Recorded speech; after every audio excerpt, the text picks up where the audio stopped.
അടുത്തതായി സ്വാഗതം ആശംസിക്കുകയാണ്. ആദ്യമായിട്ട് അധ്യക്ഷ പ്രസംഗത്തിന് ഉള്ള PTA പ്രസിഡന്റ് നൗഷാദ് സാറിനെ ഈ യോഗത്തിലേക്ക് സ്വാഗതം ചെയ്യുന്നു.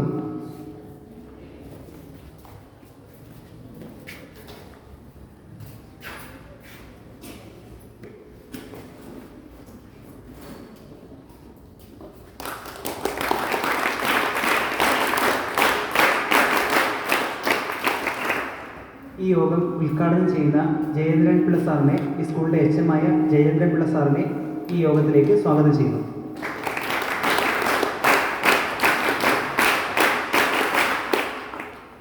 മുഖ്യ പ്രഭാഷണം നടത്തുന്ന ശ്രീമതി രേഖ ലോറിയൻ മേഡത്തെ, secretary DLSA Kollam, sub judge senior division, മേഡത്തെ ഈ യോഗത്തിലേക്ക് ഹൃദയം നിറഞ്ഞ സ്വാഗതം ചെയ്യുന്നു.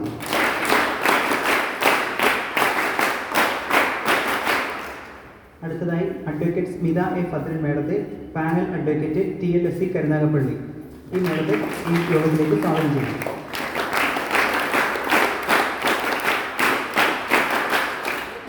അടുത്തതായി Shri Shihas sir, preventive officer, excise range office Karunagappally, സാറിനെ ഈ യോഗത്തിലേക്ക് ഹാർദവമായി സ്വാഗതം ചെയ്യുന്നു.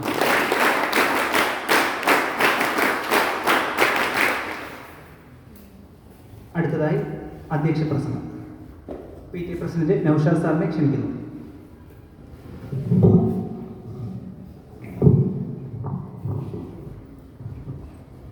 ഏറെ ബഹുമാനപ്പെട്ട ഇവിടെ നമ്മുടെ ക്ഷണം സ്വീകരിച്ചു വന്ന ശ്രീമതി രേഖ ലാരിയൻ മേഡത്തെ ആദ്യമായി സ്വാഗതം ചെയ്യുകയാണ്. അതുപോലെ തന്നെ നമ്മുടെ ഇതിൻ്റെ ഉദ്ഘാടകൻ ജയചന്ദ്രൻ പിള്ള സാറാണ്. സാറിനെയും ഈ യോഗത്തിലേക്ക് ഹാർദമായി സ്വാഗതം ചെയ്യുന്നു. ഇവിടെ ലീഗൽ അവയർനെസ് ക്ലാസ് നയിക്കുന്ന അഡ്വക്കേറ്റ് സ്മിത A. ഭദ്രൻ, കീനൽ advocate TLSA Karunagappally, POCSO case ബോധവൽക്കരണമാണ്. ആ മേളത്തെ പറ്റി ഒന്ന് രണ്ട് കാര്യം എനിക്ക് സദസ്സിൽ പറയാനുണ്ട്. കാരണം അവർ അച്ഛനും അമ്മയും ഈ സ്കൂളിൽ വർഷങ്ങളായി ഞങ്ങളെയൊക്കെ പഠിപ്പിച്ച അധ്യാപകരുടെ മകളാണ് ഇന്ന് ഈ അവയർനെസ് ക്ലാസ് എടുക്കാൻ ഇവിടെ ഈ സ്കൂളിൽ എത്തിയിരിക്കുന്നത്. അത് നമുക്കൊക്കെ അഭിമാനിക്കാവുന്ന കാര്യം തന്നെയാണ്. അതുപോലെ തന്നെ ഈ വിദ്യാർത്ഥികൾ നിങ്ങൾ ഓരോരുത്തരും ഈ ഓണത്തിനോടനുബന്ധിച്ച് ഇങ്ങനൊരു കൂട്ടായ്മ പങ്കെടുത്ത് ഇവിടെ ഒരു യോഗം നടത്താൻ അവസരം നിങ്ങൾ തന്നതിൽ വളരെ സന്തോഷമുണ്ട്. കാരണം എല്ലാവരും ഇപ്പോൾ ഓണഫാച്ചലിലാണ്. എനിക്ക് ചെറിയൊരു സുഖമില്ലായ്മയുണ്ട്. അതുകൊണ്ടാണ് സംസാരിക്കുന്ന ചില വീഴ്ചകളുണ്ടെങ്കിൽ നിങ്ങൾ ഹൃദയം ക്ഷമിക്കണം. നിങ്ങൾ ഓരോ വിദ്യാർത്ഥികളും ചുറ്റുപാടുകൂടി 3 ദിവസം ഇവിടെ ക്ലാസ്സിലിരിക്കുകയും അത് വളരെ വിജയപ്രദമാക്കി തീർക്കുകയും ചെയ്ത ഓരോ വിദ്യാർത്ഥികൾക്കും അവരുടെ രക്ഷാകർത്താക്കൾക്കും PTAയുടെ പേരിൽ സഹകരമായി ആശംസകൾ അർപ്പിക്കുന്നു. അതുപോലെ തന്നെ ഇവിടുത്തെ ഈ സ്കൂളിലെ മറ്റ് കാര്യങ്ങളൊക്കെ ഇവിടുത്തെ ഉത്തരവാദിത്തപ്പെട്ട വ്യക്തിത്വങ്ങളിൽ കൊണ്ട് ഓരോരുത്തരും ഉദ്ഘാടനം ചെയ്യാൻ ബഹുമാനപ്പെട്ട ജയചന്ദ്രൻ സാറിനെ ആദരമായി ക്ഷണിക്കുന്നു.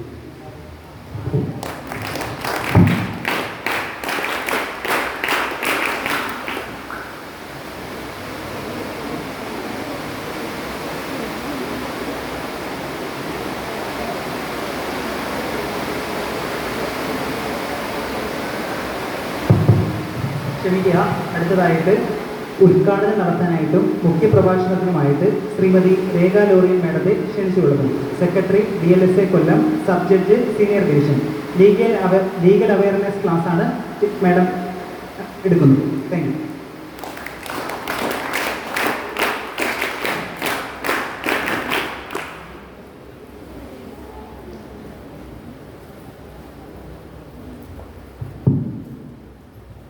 വേദിയിലും സദസ്സിലും ഇരിക്കുന്ന വിശിഷ്ട വ്യക്തികളെ, പ്രിയപ്പെട്ട കുഞ്ഞുങ്ങളെ, ഇന്ന് എന്ത് ക്ലാസ്സാണ് നടക്കുന്നതെന്ന് കുട്ടികൾക്ക് അറിയാമോ? അറിയാമോ ഇല്ലെന്നോ? അറിയാം. നിയമസേവന അതോറിറ്റി എന്താണെന്നറിയാമോ? അറിയില്ല. നിങ്ങൾക്കിവിടെ ഇന്ന് ക്ലാസ് ഈ ലീഗൽ അവയർനെസ് സെഷൻ ഒരുക്കിയിരിക്കുന്നത് കരുനാഗപ്പള്ളി ലീഗൽ സർവീസ് കമ്മിറ്റിയിൽ നിന്നാണ്. കരുനാഗപ്പള്ളി ലീഗൽ സർവീസ് കമ്മിറ്റിയിലെ പാനൽ ലോയറാണ് അഡ്വക്കേറ്റ് സ്മിത. നമ്മുടെ റിസോഴ്സ് പേഴ്സണാണ് എക്സൈസിൽ നിന്ന് വന്നിരിക്കുന്ന ഷിഹാബ്. ഇനി നിയമസേവന അതോറിറ്റി എന്താണെന്ന് കുഞ്ഞുങ്ങളൊന്ന് മനസ്സിലാക്കിയിരിക്കണം. നമ്മൾ ഈ ഒരു പ്രോഗ്രാമിലേക്ക് കടക്കുന്നതിന് മുമ്പ് ആ പ്രോഗ്രാം എങ്ങനെ, ആര് സംഘടിപ്പിക്കുന്നു, അല്ലെങ്കിൽ ഈ ഒരു ക്ലാസ് ആര് അറേഞ്ച് ചെയ്തു എന്ന് നിങ്ങൾ അറിയണ്ടേ? നിങ്ങൾ കണക്ക് പഠിക്കുന്നതിന് മുമ്പ് ആദ്യമേ നമ്പേഴ്സ് പഠിക്കണം അല്ലേ? അതുപോലെ ഈ ഒരു ക്ലാസ്, ഒരു അവയർനെസ് ക്ലാസ് തുടങ്ങുന്നതിന് മുമ്പ് ഇത് ആരാണ് അറേഞ്ച് ചെയ്തിരിക്കുന്നതെന്ന് നിങ്ങൾ അറിഞ്ഞിരിക്കണം. നിങ്ങൾ ഈ ഒരു യൂണിഫോം സെലക്ട് ചെയ്യാനുള്ള കാര്യം എന്താണ്? ഒരാൾ പറയാമോ? എന്താ നിങ്ങളുടെ ഈ യൂണിഫോമിൻ്റെ ഒരു ലക്ഷ്യം എന്താ? ആരെങ്കിലും ഒരാൾ പറഞ്ഞോ? ഞാൻ ആരും തലയൊന്നും കുനിച്ചിരിക്കേണ്ട, ഒരാൾ ധൈര്യമായിട്ടൊന്ന് പറഞ്ഞ് നോക്കട്ടെ. എന്താ നിങ്ങളുടെ ഈ യൂണിഫോമിന്റെ അടയാളം, അല്ലെങ്കിൽ SPCയിൽ ചേരുന്നതിന്റെ ലക്ഷ്യം എന്താ? പറയൂ, സ്മാർട്ടായിട്ട് ഒരാളൊന്ന് പറഞ്ഞേ. ലക്ഷ്യമൊന്നും ഇല്ലേ? ഒരു ഞായറാഴ്ച ഇങ്ങനെ ഒരു യൂണിഫോം ഒക്കെ ഇട്ട് ഒരു ക്യാമ്പിന്റെ 3ാമത്തെ ദിവസം നിങ്ങൾ ഇവിടെ ഇരിക്കുവാണല്ലേ?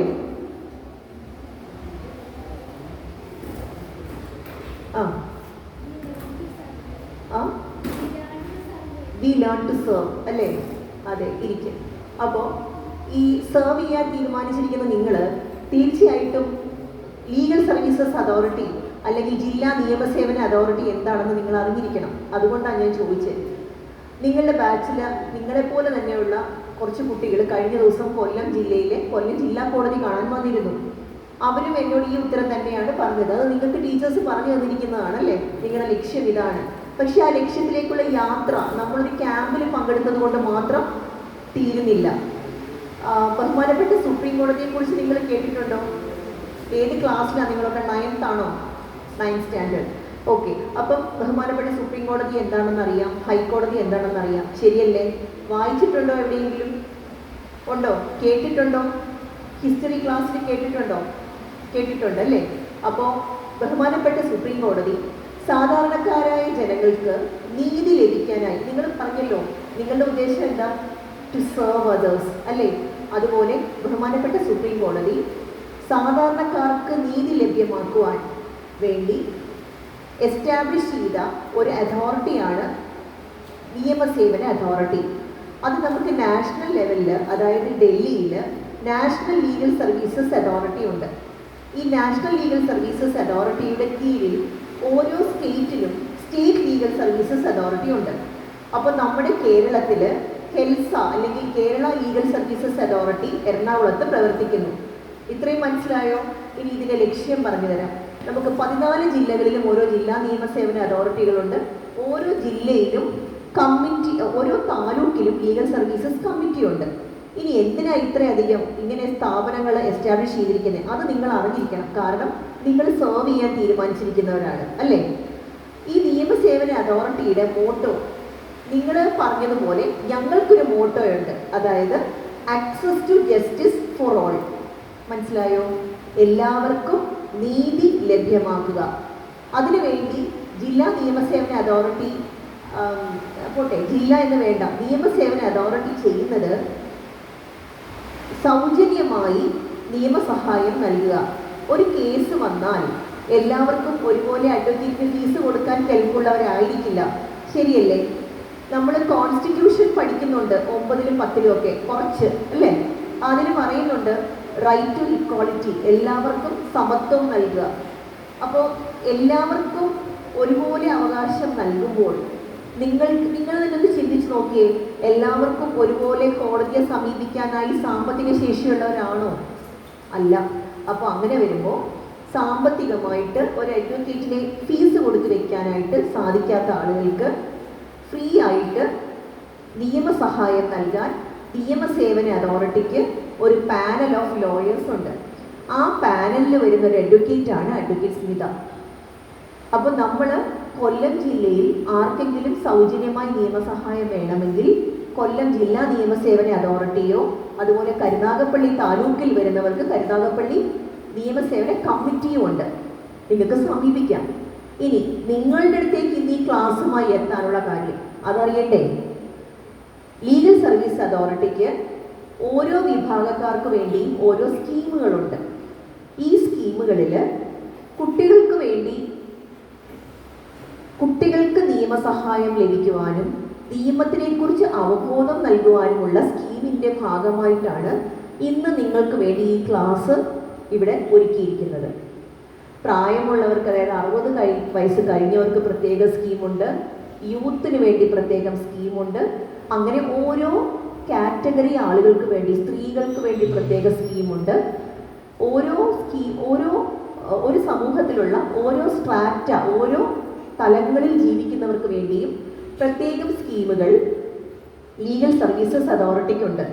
അതിലെ ഒരു സ്കീമാണ് സ്കൂളിൽ പഠിക്കുന്ന കുട്ടികൾക്ക് വേണ്ടിയുള്ളത്. അതിൻ്റെ ഭാഗമായിട്ടാണ് ഇന്ന് നിങ്ങൾക്ക് ഈ ഒരു പ്രോഗ്രാം ഇവിടെ അറേഞ്ച് ചെയ്തിരിക്കുന്നത്.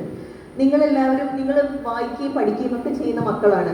അപ്പോൾ നിങ്ങൾക്ക് തന്നെ അറിയാം, ഈ എല്ലാവർക്കും എല്ലാ നിയമവും അറിയാമോ? ഇല്ല. അതുകൊണ്ട് തന്നെ സമൂഹത്തിലെ ഓരോ തരത്തിലുള്ളവർക്കും അവർക്ക് ആവശ്യമായ നിയമത്തിനെ കുറിച്ചുള്ള പരിജ്ഞാനം അല്ലെങ്കിൽ നിയമത്തിൻ്റെ സംരക്ഷണം, നിങ്ങൾക്കിപ്പോൾ ഒരു പ്രശ്നം വന്നാൽ എന്ത് ചെയ്യണം എന്ന് അറിയണമെങ്കിൽ നിങ്ങളെ പ്രൊട്ടക്റ്റ് ചെയ്യാനുള്ള നിയമം ഏതാണെന്ന് നിങ്ങൾ അറിയണം അല്ലേ? അപ്പോൾ അങ്ങനെ ഓരോ തരത്തിൽപ്പെട്ടവർക്കും ഏത് രീതിയിലുള്ള നിയമമാണ് അവർക്ക് ആവശ്യം എന്ന് കണ്ടെത്തി അവർക്ക് വേണ്ട ബോധവൽക്കരണ പരിപാടി നടത്തുക എന്നത് നിയമസേവന അതോറിറ്റിയുടെ ഒരു പ്രത്യേക പ്രോഗ്രാമാണ്. അതിൻ്റെ ഭാഗമായിട്ടാണ് ഇന്ന് ഞങ്ങൾ ഇവിടെ വന്നിരിക്കുന്നത്. മനസ്സിലായോ? അപ്പോൾ നമ്മുടെ ഓരോ ജില്ലയിലും ജില്ലാ നിയമസേവന അതോറിറ്റി ഉണ്ട്. കൊല്ലം ജില്ലയിലെ നിയമസേവന അതോറിറ്റിയുടെ ചാർജ് വഹിക്കുന്ന ജഡ്ജ് ഞാനാണ്. അപ്പോൾ നിങ്ങൾക്ക് തന്നെ ചിന്തിക്കാം, 14 ജില്ലകളിൽ ഓരോ ജഡ്ജസിനെ തന്നെ ഹൈക്കോടതി ഇതിനു വേണ്ടി മാറ്റി വെച്ചിരിക്കുക. അപ്പോൾ എത്രത്തോളം നമ്മൾ ഈ ഒരു പ്രോഗ്രാമിന് നമ്മുടെ ബഹുമാനപ്പെട്ട ഹൈക്കോടതി പ്രാധാന്യം നൽകുന്നു എന്ന് മനസ്സിലാക്കാം അല്ലേ? സാധാരണ ജഡ്ജസ് എന്താ ചെയ്യുന്നത്? കോടതിയിൽ ഇരിക്കുക അല്ലേ? കോടതി കേസ് കേൾക്കുന്നു, ജഡ്ജ്മെന്റ് എഴുതുന്നു. പക്ഷേ ഞാൻ ഉൾപ്പെടെയുള്ള 14 പേര് ഓരോ ജില്ലയിലും ജനങ്ങളിലേക്ക് ഇറങ്ങിച്ചെന്ന്, ഓരോ വിഭാഗത്തിലേക്കും ഇറങ്ങിച്ചെന്ന് അവർക്ക് വേണ്ട നിയമസഹായം നൽകുന്നതാണ് ഈ ഒരു വർഷം ഞങ്ങൾക്ക് നൽകിയിരിക്കുന്ന ഉത്തരവാദിത്തം. മനസ്സിലായി? അപ്പോൾ ഈ ഒരു പ്രോഗ്രാമിൻ്റെ ഭാഗമായിട്ട് ഇന്ന് നിങ്ങൾക്ക് വേണ്ട ചില നിയമങ്ങളെക്കുറിച്ച് അഡ്വക്കേറ്റ് സ്മിതയും നിങ്ങൾ ശ്രദ്ധിക്കേണ്ട, അത്യാവശ്യം അറിഞ്ഞിരിക്കേണ്ട, നിങ്ങളുടെ പ്രായത്തിലുള്ളവർ അറിഞ്ഞിരിക്കേണ്ട കുറച്ച് കാര്യങ്ങൾ ശ്രീ ഷിഹാബും നിങ്ങൾക്ക് പറഞ്ഞു തരും. അതുമാത്രമല്ല, എനിക്ക് കുഞ്ഞുമക്കളോട് പറയാനുള്ളത്, നിങ്ങൾ സെർവ് ചെയ്യാൻ തീരുമാനിച്ചിരിക്കുന്നവരാണ്. ഈ സർവീസിൻ്റെ ഭാഗമായി ഇങ്ങനെ ഒരു അതോറിറ്റി ഉണ്ടെന്ന് നിങ്ങൾ മനസ്സിലാക്കുന്നതോടൊപ്പം നിങ്ങളുടെ ചുറ്റുപാടുകളിൽ നിങ്ങളിപ്പോൾ ഒരു 50 പേര് ഇവിടെ ഉണ്ടെന്നിരിക്കട്ടെ. ഈ 50 പേരും ഓരോരുത്തരും ഇടപെടുന്നതിന് 10 പേര് കാണും, അല്ലെങ്കിൽ 15 പേര് കാണും അല്ലേ? നിങ്ങളുടെ കൂട്ടുകാർ കാണും, വീട്ടിലുള്ളവർ കാണും, അയൽപക്കക്കാർ കാണും. ഒരു അമ്മൂമ്മയെ മക്കൾ ഉപേക്ഷിച്ച് പോയി, അല്ലെങ്കിൽ ഒരു മകനെ അതിൻ്റെ മാതാപിതാക്കൾ ഉപേക്ഷിച്ചു, അവർ നോക്കുന്നില്ല. ഈ കുഞ്ഞുങ്ങൾക്കോ അല്ലെങ്കിൽ ഓരോരുത്തർക്കും അവരവരുടേതായ അവകാശമുണ്ട്, സംരക്ഷിക്കപ്പെടാനുള്ള അവകാശമുണ്ട്. അപ്പോൾ നിങ്ങൾ ഇന്നിവിടെ കേൾക്കുന്ന കാര്യങ്ങൾ നിങ്ങൾ അവരോട് കൂടി ഷെയർ ചെയ്യുക. അതും സേവനത്തിൻ്റെ ഭാഗമാണ്. ഇങ്ങനെ ഒരു അതോറിറ്റി ഉണ്ട്, നമുക്ക് വേണ്ടി സൗജന്യമായി നിയമസഹായം നൽകുന്നതാണ്, നമ്മുടെ അവകാശം സംരക്ഷിക്കുന്ന ഒരു അതോറിറ്റിയാണെന്ന് നിങ്ങളിലൂടെ മറ്റുള്ളവരും അറിയണം. മനസ്സിലായോ? അറിയുമോ? ചെയ്യാമല്ലോ. അതൊരു സർവീസാണ്. സഹായം ആവശ്യമുള്ളവരെ അവിടെ എത്തിക്കുക, അതിനു വേണ്ട വഴി കാണിച്ചു കൊടുക്കുന്ന ആളുകളായി നിങ്ങൾ ഓരോരുത്തരും മാറണം. ചെയ്യും. ഓക്കെ.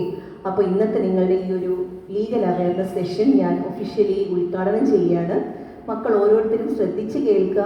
ഈ ഒരു സെഷനിലൂടെ നിങ്ങൾക്കൊരു പരീക്ഷയ്ക്കോ ചോദ്യം ചോദിക്കലിനോ ഒന്നും വേണ്ടിയല്ല, പക്ഷെ നിങ്ങളുടെ ഒരു ഫ്യൂച്ചറിലേക്ക്, നിങ്ങളുടെ ഭാവി ജീവിതത്തിലേക്ക് അതൊരു വഴികാട്ടിയാവട്ടെ എന്ന് ആശംസിക്കുന്നു. ഇങ്ങനെ ഒരു പ്രോഗ്രാം ഇന്നിവിടെ നടത്താൻ വേണ്ട അറേഞ്ച്മെൻറ്റ്സ് ചെയ്ത സ്കൂൾ അധികൃതരോട് പ്രത്യേകം നന്ദി പറയുകയാണ്. എല്ലാ കുഞ്ഞുമക്കളും ശ്രദ്ധിച്ച് കേൾക്കുക. All the best.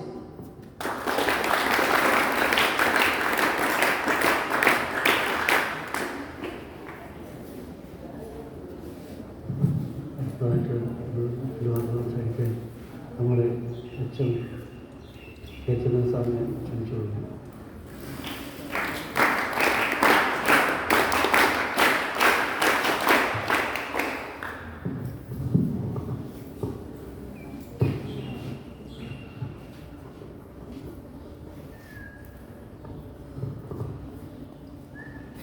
SPCയുടെ ഭാഗമായി നമ്മുടെ സ്കൂൾ തല ക്യാമ്പിൻ്റെ രണ്ടാം ദിനം. ഈ രണ്ടാം ദിനത്തിൽ നമുക്ക് സവിശേഷമായ ചില അറിവുകൾ പകർന്നു നൽകുക എന്ന ലക്ഷ്യത്തോടു കൂടി SPC ഒരുക്കിയിരിക്കുന്ന ക്ലാസ്സുകളുടെ പ്രാധാന്യം ഔപചാരികമായി ഉദ്ഘാടന കർമ്മത്തിൽ തന്നെ രേഖാമൂലം വ്യക്തമാക്കി. നിയമങ്ങൾ, ആ നിയമങ്ങളിൽ ഓരോ വിദ്യാർത്ഥിയും തൻ്റെ ജീവിതത്തിൽ അറിഞ്ഞിരിക്കേണ്ടത് എന്തൊക്കെയാണ് എന്നതിനെക്കുറിച്ച് ലീഗൽ സർവീസ് അതോറിറ്റി എന്താണ് എന്ന് വ്യക്തമാക്കി. ഇനി അത് കഴിഞ്ഞാൽ തന്നെ നമുക്കതിൻ്റെ ഭാഗമായി തന്നെ അറേഞ്ച് ചെയ്തിരിക്കുന്ന മറ്റ് 2 സെക്ഷനുണ്ട്. അത് കൈകാര്യം ചെയ്യുന്നത് നമുക്കേറെ പ്രിയപ്പെട്ട അഡ്വക്കേറ്റ് സിന്ധു മാഡമാണ്. PTA പ്രസിഡന്റ് ഔപചാരികമായി സൂചിപ്പിച്ചു. ഈ സ്കൂളിലെ അധ്യാപക ദമ്പതിയുടെ മകൾ കൂടിയാണ്. അപ്പോൾ ഏറെ സ്നേഹത്തോടു കൂടി തന്നെ ഈ സ്കൂള് ആഗ്രഹിച്ച ഒരു ക്ലാസ് കൂടി ആയിരിക്കും അത് എന്ന് ഓർമ്മിപ്പിക്കുന്നു. ഒപ്പം വിമുക്തി ലഹരിയുടെ ഉപയോഗം പുതുതലമുറയിൽ ഏറ്റവും കൂടുതലായി ഉണ്ടാകുന്നു. അറിഞ്ഞോ അറിയാതെയോ അതിൻ്റെ ഭാഗമായി ഈ വർഷത്തിൽ തന്നെ നമ്മുടെ സ്കൂളിൽ വിവിധ ക്ലാസ്സുകൾ എക്സൈസ് ഡിപ്പാർട്ട്മെൻറ്റിൻ്റെ ഭാഗമായി നടന്നിരുന്നു. അപ്പോൾ അതിൻ്റെ കാര്യങ്ങൾ അല്ലെങ്കിൽ ലഹരിക്കെതിരെയുള്ള ബോധവൽക്കരണ പരിപാടി നടത്തുന്നതിനായി കരുനാഗപ്പള്ളി എക്സൈസ് ഡിവിഷനിൽ നിന്ന് നമ്മളോടൊപ്പം ചേരുന്നത് ഷിഹാസ് സാറാണ്. അപ്പോൾ സാറിൻ്റെയും വളരെ മൂല്യവത്തായ ഒരു ക്ലാസ് ആയിരിക്കും. അപ്പം യഥാർത്ഥത്തിൽ നമ്മളെ സംബന്ധിച്ചിടത്തോളം നമുക്ക് ചുറ്റും തന്നെ ഉണ്ടാകുന്ന വിവിധ പ്രശ്നങ്ങളെ ഉൾക്കൊള്ളുന്നു. പോക്സോ സംബന്ധമായ കാര്യങ്ങളൊക്കെ ഇതിൽ പ്രതിപാദിക്കുന്നു. അപ്പോൾ കൂടുതൽ ദീർഘിപ്പിക്കുന്നില്ല. ഞങ്ങളുടെയൊക്കെ ചുമതലയേക്കാൾ കൂടുതൽ നിങ്ങൾ ആഗ്രഹിക്കുന്നത് ഇത്തരം ബോധവൽക്കരണ ക്ലാസ്സാണ്. അപ്പോൾ വളരെ ശ്രദ്ധയോടുകൂടി ഇവിടെ നിന്ന് ലഭിക്കുന്ന ഈ വിഭവങ്ങളെ നമ്മൾ എഴുതി തയ്യാറാക്കേണ്ടതും എഴുതി വയ്ക്കേണ്ടതുമായ കാര്യങ്ങൾ കുട്ടികൾ കുറിച്ചെടുക്കണം. ഒപ്പം തന്നെ നമ്മുടെ ജീവിതത്തിൽ അനുവർത്തിക്കേണ്ട ചില കാര്യങ്ങൾ കൂടി ഉദാഹരണ സഹിതം ഈ ക്ലാസ്സുകളിൽ വ്യക്തമാക്കും. അപ്പോൾ അതൊക്കെ അനുസരിക്കുക. നല്ല കുട്ടികളായി തന്നെ ഭാവിയിലെ നല്ല പൗരന്മാരായി SPCയുടെയും അതുപോലെ തന്നെ നമ്മുടെ രാജ്യത്തിൻ്റെയും അഭിമാനമായി നിങ്ങൾ ഓരോരുത്തരും മാറട്ടെ എന്ന് മാത്രം ആശംസിച്ചുകൊണ്ട് നിർത്തുന്നു.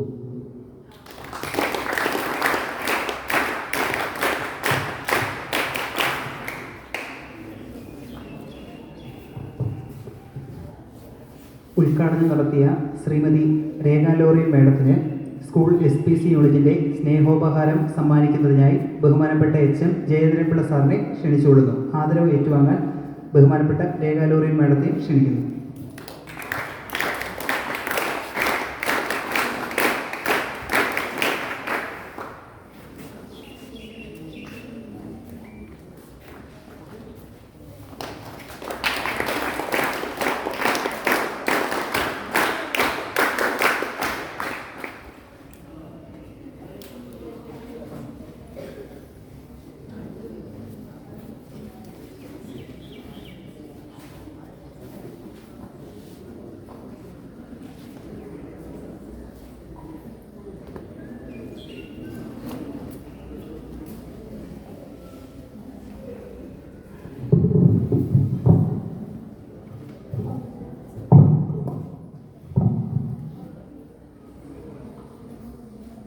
അടുത്തതായി അഡ്വക്കേറ്റ് സ്മിത എ ഭദ്രൻ മേഡത്തെ ഏറെ ആദരപൂർവ്വം ക്ഷണിക്കുന്നു. Panel advocate TLSC Karunagappally. Madam എടുക്കുന്ന ടോപ്പിക് പോക്സോ ബോധവൽക്കരണം.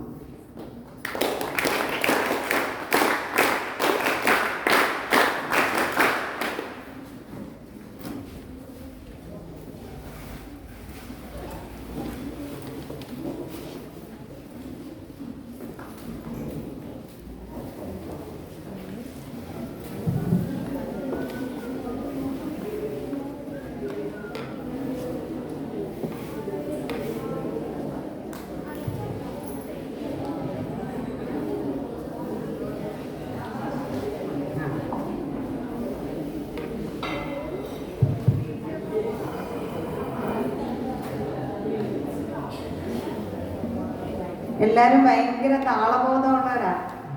എന്തൊരു തന്നെ കയ്യടിയാ. ഒന്ന് കൈയടിച്ചേ.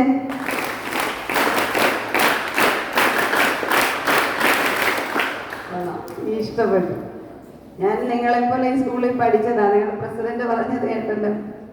പക്ഷെ ഇത്രയും താളബോധമുള്ള കയ്യടിയൊന്നും നടിക്കാൻ പറ്റിയില്ല. എല്ലാവർക്കും നമസ്കാരം, ഓണാശംസകൾ. എത്ര ദിവസമായി വീട്ടിൽ നിന്ന് വന്നിട്ട്? ഇന്നലെ വന്നേന്നോ? അമ്മ എത്ര പ്രാവശ്യം വിളിച്ചോ? ടീച്ചറിനെ വിളിച്ചോ? ഇല്ലയോ? അപ്പൊ ഇന്ന് ചെല്ലുമ്പോ നല്ല സ്നേഹമായിരിക്കും അമ്മയ്ക്കല്ലേ? ഓടി വന്ന അമ്മ കെട്ടിപ്പിടിക്കുവോ? ഇല്ലയോ? ഇത്ര സ്നേഹമില്ലാത്ത അമ്മയാണോ നിങ്ങളുടേത്? ഇന്നലെയൊന്നും കണ്ടില്ലല്ലോ. ഓണമായിട്ട് ഓണക്കോടിയൊക്കെ വാങ്ങി രാവിലെ വന്നവരാ അല്ലയോ? അപ്പോ നമ്മുടെ വീട്ടിൽ നമ്മളെ സ്നേഹിക്കുന്ന ആരൊക്കെയുണ്ട്? അച്ഛനുണ്ട്, അമ്മയുണ്ട്, ചേച്ചിമാരുണ്ട്, സഹോദരങ്ങളൊക്കെ ഉണ്ടല്ലേ? ഇവരൊക്കെ നമ്മളെ കെട്ടിപ്പിടിക്കുമ്പോൾ നമുക്ക് നല്ല സന്തോഷം തോന്നാറുണ്ടോ? സന്തോഷം തോന്നുമോ? എന്നാൽ ചിലപ്പോൾ നമ്മളെ പരിചയമില്ലാത്തവരാണ് നമ്മളെ കെട്ടിപ്പിടിച്ചെങ്കിലോ ഇഷ്ടപ്പെടുവോ? അങ്ങനെ ഇഷ്ടപ്പെടാതെ വരുമ്പോ നമുക്ക് ആരോടെങ്കിലും പരാതി പറയാൻ തോന്നാറുണ്ടോ? തോന്നാറില്ലയോ? ഉണ്ട്. അതായത് നമുക്ക് ഇഷ്ടപ്പെടാത്ത കാര്യങ്ങൾ നമ്മൾക്ക് സംഭവിച്ചാൽ നമ്മൾക്ക് പരാതി പറയാനുള്ള ധൈര്യമുണ്ട്. ഉണ്ടല്ലോ? പോലീസ് കുട്ടികളല്ലേ? ആണോ? അപ്പോൾ നല്ല ധൈര്യശാലികളായിരിക്കണം. 18 വയസ്സിൽ താഴെയുള്ളവരാണല്ലോ എല്ലാവരും. 17 വയസ്സുള്ളവരുണ്ടോ? 16, 15, 14. അപ്പോ 2012 ജനിച്ചവരാണോ? ആണോ? അപ്പോൾ നിങ്ങൾ ജനിച്ച വർഷത്തിൽ ഒരു നിയമം കുട്ടികളെ സംരക്ഷിക്കുന്നതിന് വേണ്ടി നമ്മുടെ ഇന്ത്യ മഹാരാജ്യത്തുണ്ടായി. 2012 ജനിച്ചവരിലാവുന്ന കൈപൊക്കെ. ഇപ്പൊ 2012 വളരെ വലിയ ഒരു ഭാഗ്യമുള്ള വർഷമാണ് കേട്ടോ. കൈതാത്തിട്ടോ.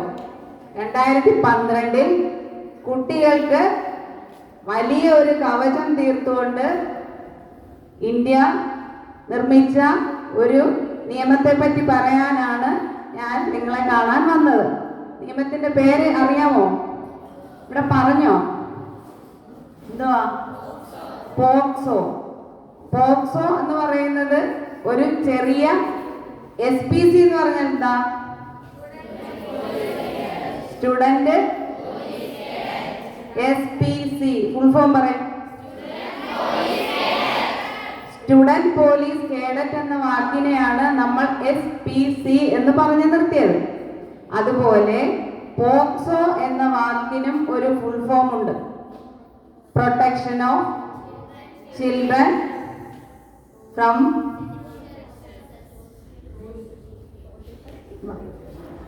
അറിയോ? POCSO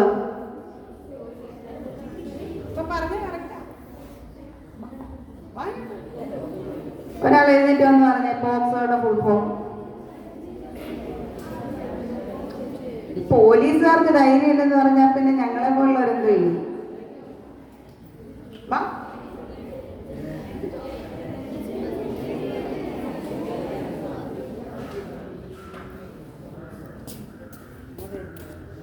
Protection of children from sexual offences.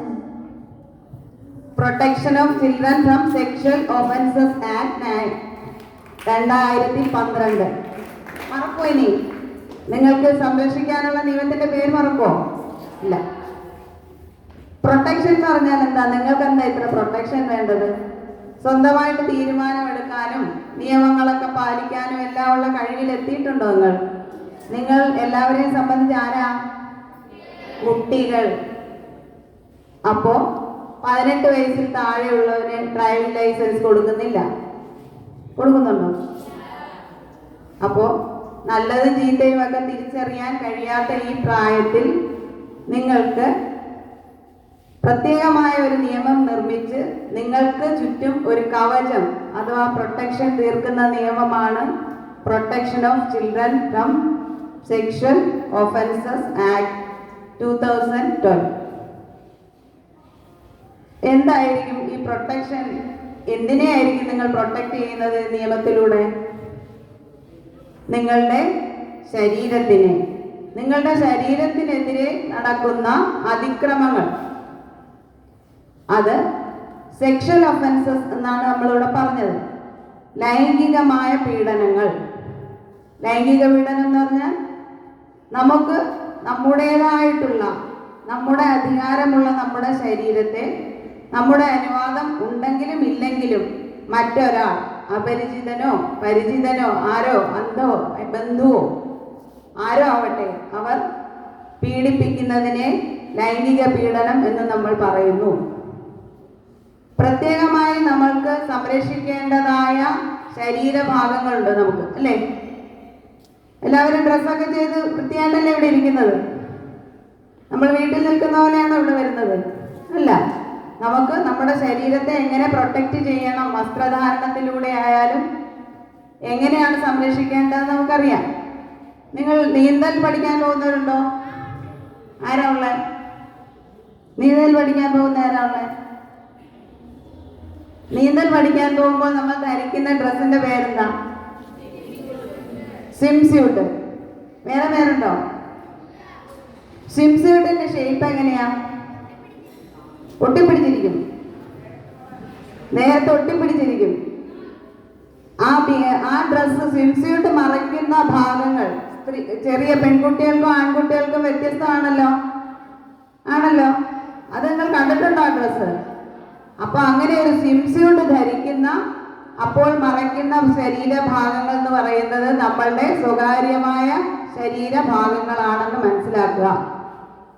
കൂടാതെ ചുണ്ടുകൾ, നമുക്ക് നമ്മുടേതായ വ്യക്തികളെ സംബന്ധിച്ചിട്ടുള്ള സ്വകാര്യ ഭാഗങ്ങളിൽ അന്യരോ അപരിചിതരോ ആര് തന്നെയായാലും സ്പർശിക്കുന്നതിനെ നമ്മൾ ഈ ഇത്തരം ലൈംഗിക പീഡനത്തിൽ ഉൾപ്പെടുത്തിയിട്ടുണ്ട്. ഇനി നിങ്ങൾക്ക് ഇത്തരമൊരു പ്രശ്നമുണ്ടായാൽ നിങ്ങൾ എന്താ ആദ്യം ചെയ്യുക?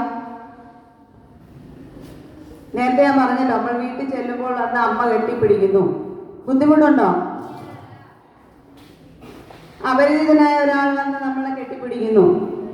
നമുക്ക് അവിടെ ഒരു ലജ്ജ അല്ലെങ്കിൽ ഒരു മാനസികമായ അസ്വസ്ഥത, ഇത്തരം വികാരങ്ങൾ നമുക്ക് തോന്നുന്നു. പെട്ടെന്ന് നമ്മൾക്ക് വികാരം എന്ന് പറഞ്ഞൊരു ഇതുണ്ടല്ലോ, ഫീലിംഗ്, എന്തോ ഒരു അസ്വസ്ഥത, ഇത് എനിക്ക് ശരിയാകുന്നില്ല എന്നുള്ള ഒരു തോന്നൽ ഉണ്ടായാൽ അത് ഇത്തരം ഒരു ലൈംഗിക പീഡനത്തിൽ ഉൾപ്പെടുന്നു എന്ന് ആദ്യം തന്നെ മനസ്സിലാക്കുക.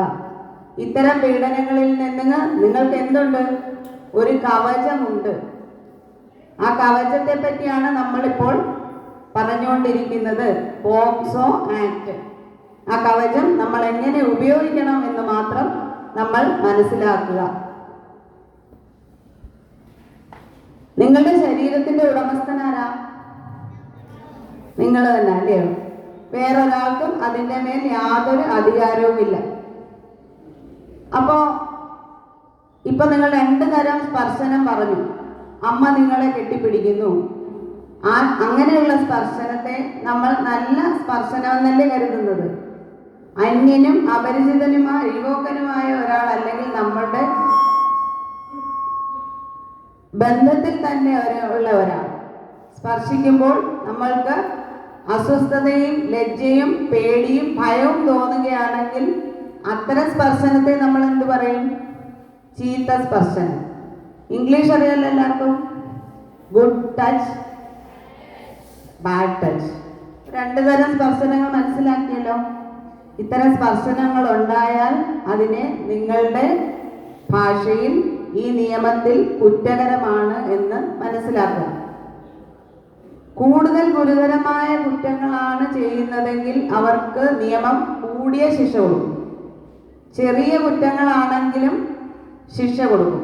എങ്ങനെയായാലും നിങ്ങളോട് തെറ്റ് ചെയ്യുന്നവർക്ക് എന്ത് ലഭിക്കും? ശിക്ഷ. നിയമം ശിക്ഷിക്കാനുള്ളതാണ്. എന്നാൽ നിങ്ങളെ എന്ത് ചെയ്യാനുള്ളതാണ് ഈ നിയമം?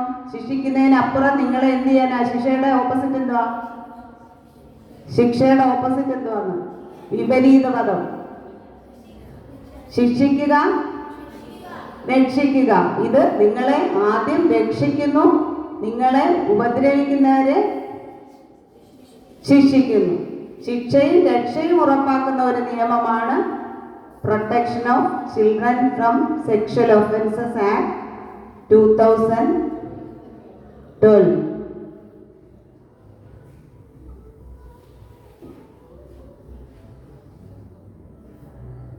എങ്ങനെയുള്ള ആൾക്കാരൊക്കെയാണ് നമ്മളെ സ്പർശിക്കുന്നത്? കൂടുതലും നമ്മുടെ വീട്ടിലുള്ളവർ, അടുത്ത ബന്ധുക്കൾ, ചിലപ്പോൾ അയൽവാസികളായിട്ടുള്ളവർ, കൊച്ചുനാളിൽ തൊട്ടേ നമ്മൾ കാണുന്നവർ, പിന്നെ നമ്മൾ സഹകരിക്കുന്ന സ്ഥലങ്ങളുണ്ട്, സ്കൂളുണ്ട്, ചിലപ്പോൾ ആശുപത്രി പോവും, ചിലപ്പം പിന്നെ എവിടെയൊക്കെ പോകും? നിങ്ങൾ കടകളിൽ പോവും, എവിടെയൊക്കെ പോവും? ഒന്ന് ആലോചിച്ച് നോക്കി. നിങ്ങൾ പോകുന്ന സ്ഥലങ്ങൾ പറ. ട്യൂഷന് പോകും, സ്കൂളിൽ പഠിക്കാൻ വരും. 2 സ്ഥലത്തേ പോകത്തുള്ളൂ. സിനിമ കാണാനൊക്കെ പോകും. HJ മാളിലും സിനിമ കാണാൻ എന്തായാലും ഓണത്തിനൊരു സിനിമ കാണണമല്ലോ. അപ്പൊ പൊതുസ്ഥലങ്ങളിലൊക്കെ പോകാറുണ്ട്. ആശുപത്രി പോകത്തില്ലേ പനി വന്ന? അവിടെ ആശുപത്രി, പൊതുസ്ഥലങ്ങൾ, ഇങ്ങനെയുള്ള സ്ഥലങ്ങളിലെല്ലാം പോകുമ്പോഴും ഇത്തരം നിങ്ങൾക്ക് അസ്വസ്ഥതയുണ്ടാക്കുന്ന സ്പർശനങ്ങൾ ഉണ്ടെങ്കിൽ തീർച്ചയായും അത് കുറ്റകരമാണ്. ഈ കുറ്റത്തിൽ നിന്ന് നിങ്ങൾക്ക് രക്ഷ നേടാനുള്ള നിയമവും നിലവിലുണ്ട്. ഇത്രയും കാര്യം മനസ്സിലായല്ലോ.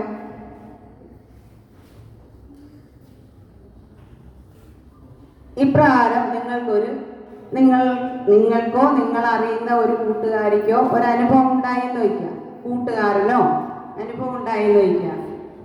ഈ നിയമം നിങ്ങളെ തീർച്ചയായും സംരക്ഷിക്കും. ഈ നിയമം 18 വയസ്സിന് താഴെയുള്ള കുട്ടികൾക്ക് വേണ്ടിയുള്ളതാണ്. കുട്ടി എന്ന് പറഞ്ഞാൽ ഏതൊക്കെ കുട്ടി വരും? ആൺകുട്ടിയും പെൺകുട്ടിയും. മതമോ ജാതിയോ സാമൂഹ്യ വ്യവസ്ഥിതിയോ യാതൊന്നും തന്നെ നമ്മുടെ ഈ നിയമത്തിൽ വേർതിരിവ് കാണിക്കുന്നില്ല. ഞാൻ പെൺകുട്ടിക്ക് മാത്രമുള്ളതാണ്, എല്ലാം പെണ്ണുങ്ങൾക്കാണ് നിയമം എന്ന് പറഞ്ഞ് ഇവിടെ വല്ല വ്യത്യാസമുണ്ടോ? ആൺകുട്ടിയും പെൺകുട്ടിയും യാതൊരു സാമൂഹ്യ വ്യവസ്ഥിതിയോ മതമോ ജാതിയോ വേർതിരിവോ ഇല്ലാതെ ഈ നിയമത്തിന്റെ കീഴിൽ വരുന്നുണ്ട്. ഒരു കാര്യം മാത്രം, 18 വയസ്സിൽ എവിടെ ആയിരിക്കണം? താഴെ ആയിരിക്കണം. 17 വയസ്സും 11 മാസവും ഉള്ളവർക്ക് ഈ നിയമത്തിന്റെ ആനുകൂല്യം കിട്ടുമോ? ഒന്നുകൂടെ ആലോചിച്ച് നോക്കിയേ. 17 വയസ്സും 11 മാസവും കിട്ടത്തില്ലയോ? കിട്ടും. 18 വയസ്സ് കഴിഞ്ഞാലോ കിട്ടുകയില്ല. ഇനി ഇങ്ങനെ ഒരു സംഭവം ഉണ്ടായി, ഒരു ലൈംഗിക പീഡനത്തിന്റെ പരിധിയിൽ ഞാൻ പറഞ്ഞതുപോലെ ഒരു സംഭവം ഉണ്ടായി നിങ്ങളുടെ കൂട്ടുകാരിക്ക്. അപ്പോൾ തന്നെ അത് നമുക്ക് വേണ്ട, ആരാണോ ചെയ്ത് അവരോട് വേണ്ട എന്ന് പറയാനുള്ള ധൈര്യം വേണം. എന്ത് വേണം? ധൈര്യം വേണം. ഇനി ധൈര്യപ്പെട്ട് പറയാൻ പറ്റാത്ത സാഹചര്യമാണെങ്കിൽ നമ്മൾ ആ സ്ഥലത്ത് നിന്ന് സുരക്ഷിതമായി സ്വയം മാറി നിൽക്കണം. അതിനുശേഷം മുതിർന്ന ഒരാളിനെ ഈ വിവരം ധരിപ്പിക്കണം. വിവരം അറിയുന്നവർ നിങ്ങളുടെ കൂട്ടുകാരായാലും നിങ്ങളിൽ തന്നെ ഉള്ളവരായാലും ആരെ അറിയിപ്പിക്കണം? ഏറ്റവും നമുക്ക് അടുപ്പമുള്ള ഒരു വിശ്വാസയോഗ്യനായ മുതിർന്ന ആളിനെ അറിയിപ്പിക്കണം. ആ ആളിന് എന്ത് ചുമതലയുണ്ട്? ഈ കാര്യം നിങ്ങൾ സ്കൂളിൽ വെച്ചാണെങ്കിൽ സ്കൂളിലെ അധ്യാപകരെ അറിയിപ്പിക്കാം, മാതാപിതാക്കളെ അറിയിപ്പിക്കാം, വിശ്വസ്തനായ ഏതൊരു, ഇപ്പോൾ നിങ്ങൾ പറഞ്ഞില്ലേ പോലീസിൽ അറിയിപ്പിക്കാം, അതുപോലെയുള്ള അധികാര സ്ഥാനങ്ങളിലും ഇത് അറിയിപ്പിക്കാം. ഇപ്പോൾ നിങ്ങൾ അറിയിപ്പിച്ചു, ആരാണ് അറിയിപ്പിച്ചത്? ആർക്കാണ് ഈ പരാതി ഉണ്ടായത്? ആ ആളിൻ്റെ അഡ്രസ് എന്താണ്? മേൽവിലാസം എന്താണ്? അയാൾ എവിടെ താമസിക്കുന്നു? അച്ഛനമ്മമാരാരാണ്? ഇത്തരം കാര്യങ്ങളൊന്നും തന്നെ അറിയുന്ന ആൾ എവിടെ പറയാൻ പാടില്ല? പുറത്തറിയിക്കാൻ പാടില്ല, മാധ്യമങ്ങളിൽ പ്രചരിപ്പിക്കാൻ പാടില്ല. ഫോണുകളിൽ, നിങ്ങളുടെ മൊബൈൽ ഫോൺ ഉപയോഗിക്കുന്നവരുടെ മൊബൈലിൽ കൂടി വാട്സപ്പിലൂടെയും യൂട്യൂബിലൂടെയും ഇൻസ്റ്റാഗ്രാമിലൂടെയും ഫേസ്ബുക്കിലൂടെയും ഒന്നും 18 വയസ്സിൽ താഴെ ഉള്ള ഒരു കുഞ്ഞിനുണ്ടായ അനുഭവം ഷെയർ ചെയ്ത് വിടാൻ പാടില്ല. അതും കുറ്റകരമാണ്. അപ്പൊ സ്പർശിച്ചത് മാത്രമാണോ കുറ്റം? ഇത്തരം കാര്യങ്ങൾ പ്രചരിപ്പിക്കുന്നത് അതിനേക്കാൾ കുറ്റകരമാണ്. ഒരാൾക്ക് ഓൺലൈനിലൂടെ ഇത്തരം പീഡനങ്ങൾ വരാം. നേരിട്ട് മാത്രമാണോ ഇപ്പം പീഡനങ്ങൾ നടക്കുന്നത്? ഏറ്റവും കൂടുതൽ പ്രചാരങ്ങൾ കുറ്റകൃത്യങ്ങൾക്ക് നടക്കുന്നത് ഓൺലൈനായിട്ടാണ്. ഓൺലൈനായിട്ടായിരിക്കുമ്പോൾ ഏതൊക്കെ മീഡിയകളാണ് സാധാരണ നിങ്ങൾ കുട്ടികൾ കാണുന്നത്? ഏതാ കുട്ടികൾ കൂടുതൽ ഉപയോഗിക്കുന്നത്? ഇൻസ്റ്റാഗ്രാമിലൂടെ അമ്മു എന്ന് പറയുന്ന ഒരു കുട്ടിക്ക് ഇങ്ങനെ ഒരു അനുഭവം ഉണ്ടായി എന്ന് പറഞ്ഞുകൊണ്ട് അത് വാർത്തകൾ പ്രചരിപ്പിക്കുന്നതും വാട്സപ്പിലൂടെ വാർത്തകൾ ഷെയർ ചെയ്യുന്നതും എല്ലാം വലിയ കുറ്റകരമായ കാര്യങ്ങളാണ്. പിന്നെ കൂട്ടത്തിൽ ഒരാൾക്ക് ഇങ്ങനെ ഒരു പ്രശ്നമുണ്ടായി എന്ന് അറിഞ്ഞ് വാട്സപ്പിലും കൊടുക്കുന്നില്ല, ഇൻസ്റ്റാഗ്രാമിലും കൊടുക്കുന്നില്ല, ഒന്നും ചെയ്യുന്നില്ല, പറഞ്ഞു നടക്കുന്നു. തെറ്റോ ശരിയോ? തെറ്റ്. പറഞ്ഞു പരത്താൻ പാടില്ല. എന്ത് ചെയ്യണം? പിന്തുണ നൽകണം. കൂട്ടുകാരല്ലേ, സഹായിക്കണം. മുതിർന്നവരെ ഈ വിവരം ധരിപ്പിക്കാൻ ശ്രമിക്കണം. പരമാവധി ഈ വിഷയം രഹസ്യമായി സൂക്ഷിക്കണം. പക്ഷേ മുതിർന്നവരെ അറിയിപ്പിക്കണം. ഇത്രയും കാര്യം മനസ്സിലായോ ചെയ്യേണ്ട കാര്യങ്ങൾ?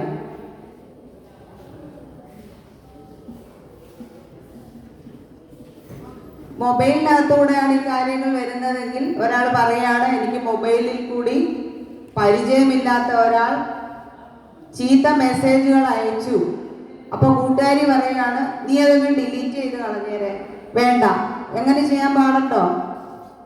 ഡിലീറ്റ് ചെയ്യാൻ പാടില്ല. നമ്മൾ എന്ത് സൂക്ഷിച്ച് വെച്ചേക്കണം? എന്താണത്? തെളിവ് സൂക്ഷിച്ച് നമ്മൾ വെച്ചിരിക്കണം. കാരണം ഇത് നിയമത്തിൻ്റെ സംരക്ഷണമുള്ള ഒരു തെറ്റാണ് എതിർഭാഗത്ത് നിന്ന് ഉണ്ടായത്. അതിനെപ്പോഴും ഒരു തെളിവുണ്ടായിരിക്കണം. ഇനി ഒരു കൂട്ടുകാരൻ വന്ന് പറയുകയാണ് എന്നെ അയാൾ ഇങ്ങനെ ഒരു പ്രവൃത്തി ചെയ്തു, എനിക്ക് മനസ്സിന് പ്രയാസമുണ്ടായി എന്ന് പറഞ്ഞാൽ നമ്മൾ എന്ത് ചെയ്യണം? ചുമ്മാ അവൻ കള്ളം പറയുമോ? അങ്ങനെ പറയാൻ പാടുണ്ടോ? ഒരിക്കലും ചെയ്യരുത്. ആ കൂട്ടുകാരനെ അല്ലെങ്കിൽ കൂട്ടുകാരിയെ നമ്മൾ വിശ്വസിക്കണം, പരിഹസിക്കരുത്. കളിയാക്കി ചിരിക്കുകയും അവൻ അങ്ങനെ വേണം, അവൻ ഇന്നലെ ഇങ്ങനെയായിരുന്നു, വെറുതെ പറയുക അവൻ്റെ വീട്ടിലെ ഇങ്ങനെ അവരെ നമ്മൾ പരിഹസിക്കാൻ പാടില്ല. അവരോട് സ്നേഹത്തോടെയും സഹായം ചെയ്യാനുള്ള മനസ്സും നമ്മൾ കൂട്ടുകാർ കാണിക്കണം പരസ്പരം. ഇതിന് ശേഷം വേണം നമ്മൾ മുതിർന്ന വ്യക്തികളെ ഈ വിവരം, വിശ്വസ്തരായ മുതിർന്ന വ്യക്തികളെ നിങ്ങൾ ഈ വിവരം അറിയിക്കണം.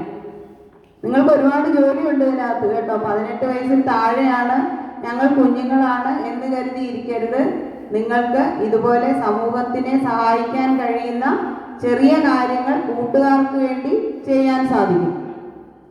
സ്റ്റുഡൻറ് പോലീസ് എന്ന് പറയുമ്പോൾ നമ്മുടെ പ്രൊട്ടക്ഷൻ ചെയ്യാനുള്ള ഒരു കൂട്ടരായി മാറുന്നത് കൊണ്ട് തന്നെ അവർക്ക് പരിസരങ്ങൾ ശ്രദ്ധിച്ച് ഇത്തരം എന്തെങ്കിലും പ്രവർത്തനങ്ങൾ നടക്കുന്നുണ്ടോ, ഏതെങ്കിലും കുട്ടി ഇങ്ങനെ പെരുമാറുന്നുണ്ടോ, വിഷണ്ണനായി നിൽക്കുന്നുണ്ടോ, മാനസിക പ്രയാസം അനുഭവിക്കുന്നുണ്ടോ എന്നൊക്കെ കണ്ടുപിടിക്കുന്നതിനും സമൂഹത്തിൽ കുട്ടികൾക്കെതിരെയുള്ള ലൈംഗികാതിക്രമങ്ങൾ തടയുന്നതിന് സഹായിക്കാനും സാധിക്കുന്നവരാണ് നിങ്ങൾ. നിങ്ങൾക്ക് ഒരു പ്രശ്നമുണ്ടായാൽ നിങ്ങൾക്ക് ഏറ്റവും കൂടുതൽ അത് പെട്ടെന്ന് തന്നെ പറയാൻ സാധിക്കുന്ന ഒരു ബന്ധുക്കൾ, അടുത്ത പരിചയക്കാർ, അങ്ങനെയുള്ള ഒരു ഗ്രൂപ്പിനെ നിങ്ങൾ മനസ്സിൽ ചിന്തിച്ചു വെച്ചിട്ടുണ്ടോ? ഒരു പ്രശ്നം വരുന്നു, ഇന്ന് എനിക്കൊരു പ്രശ്നം ഉണ്ടായി, ഈ പ്രശ്നം എനിക്കൊന്ന് പറയണം. ആരോടൊക്കെ പറയാൻ പറ്റും?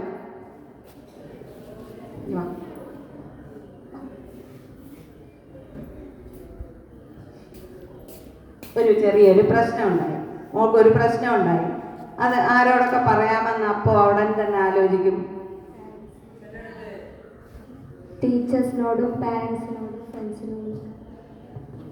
ടീച്ചേഴ്സിനോട് പറയും, പേരൻസിനോട് പറയും, പിന്നെ വിശ്വസ്തരായ ഏറ്റവും അടുപ്പമുള്ള കൂട്ടുകാരോടും പറയും.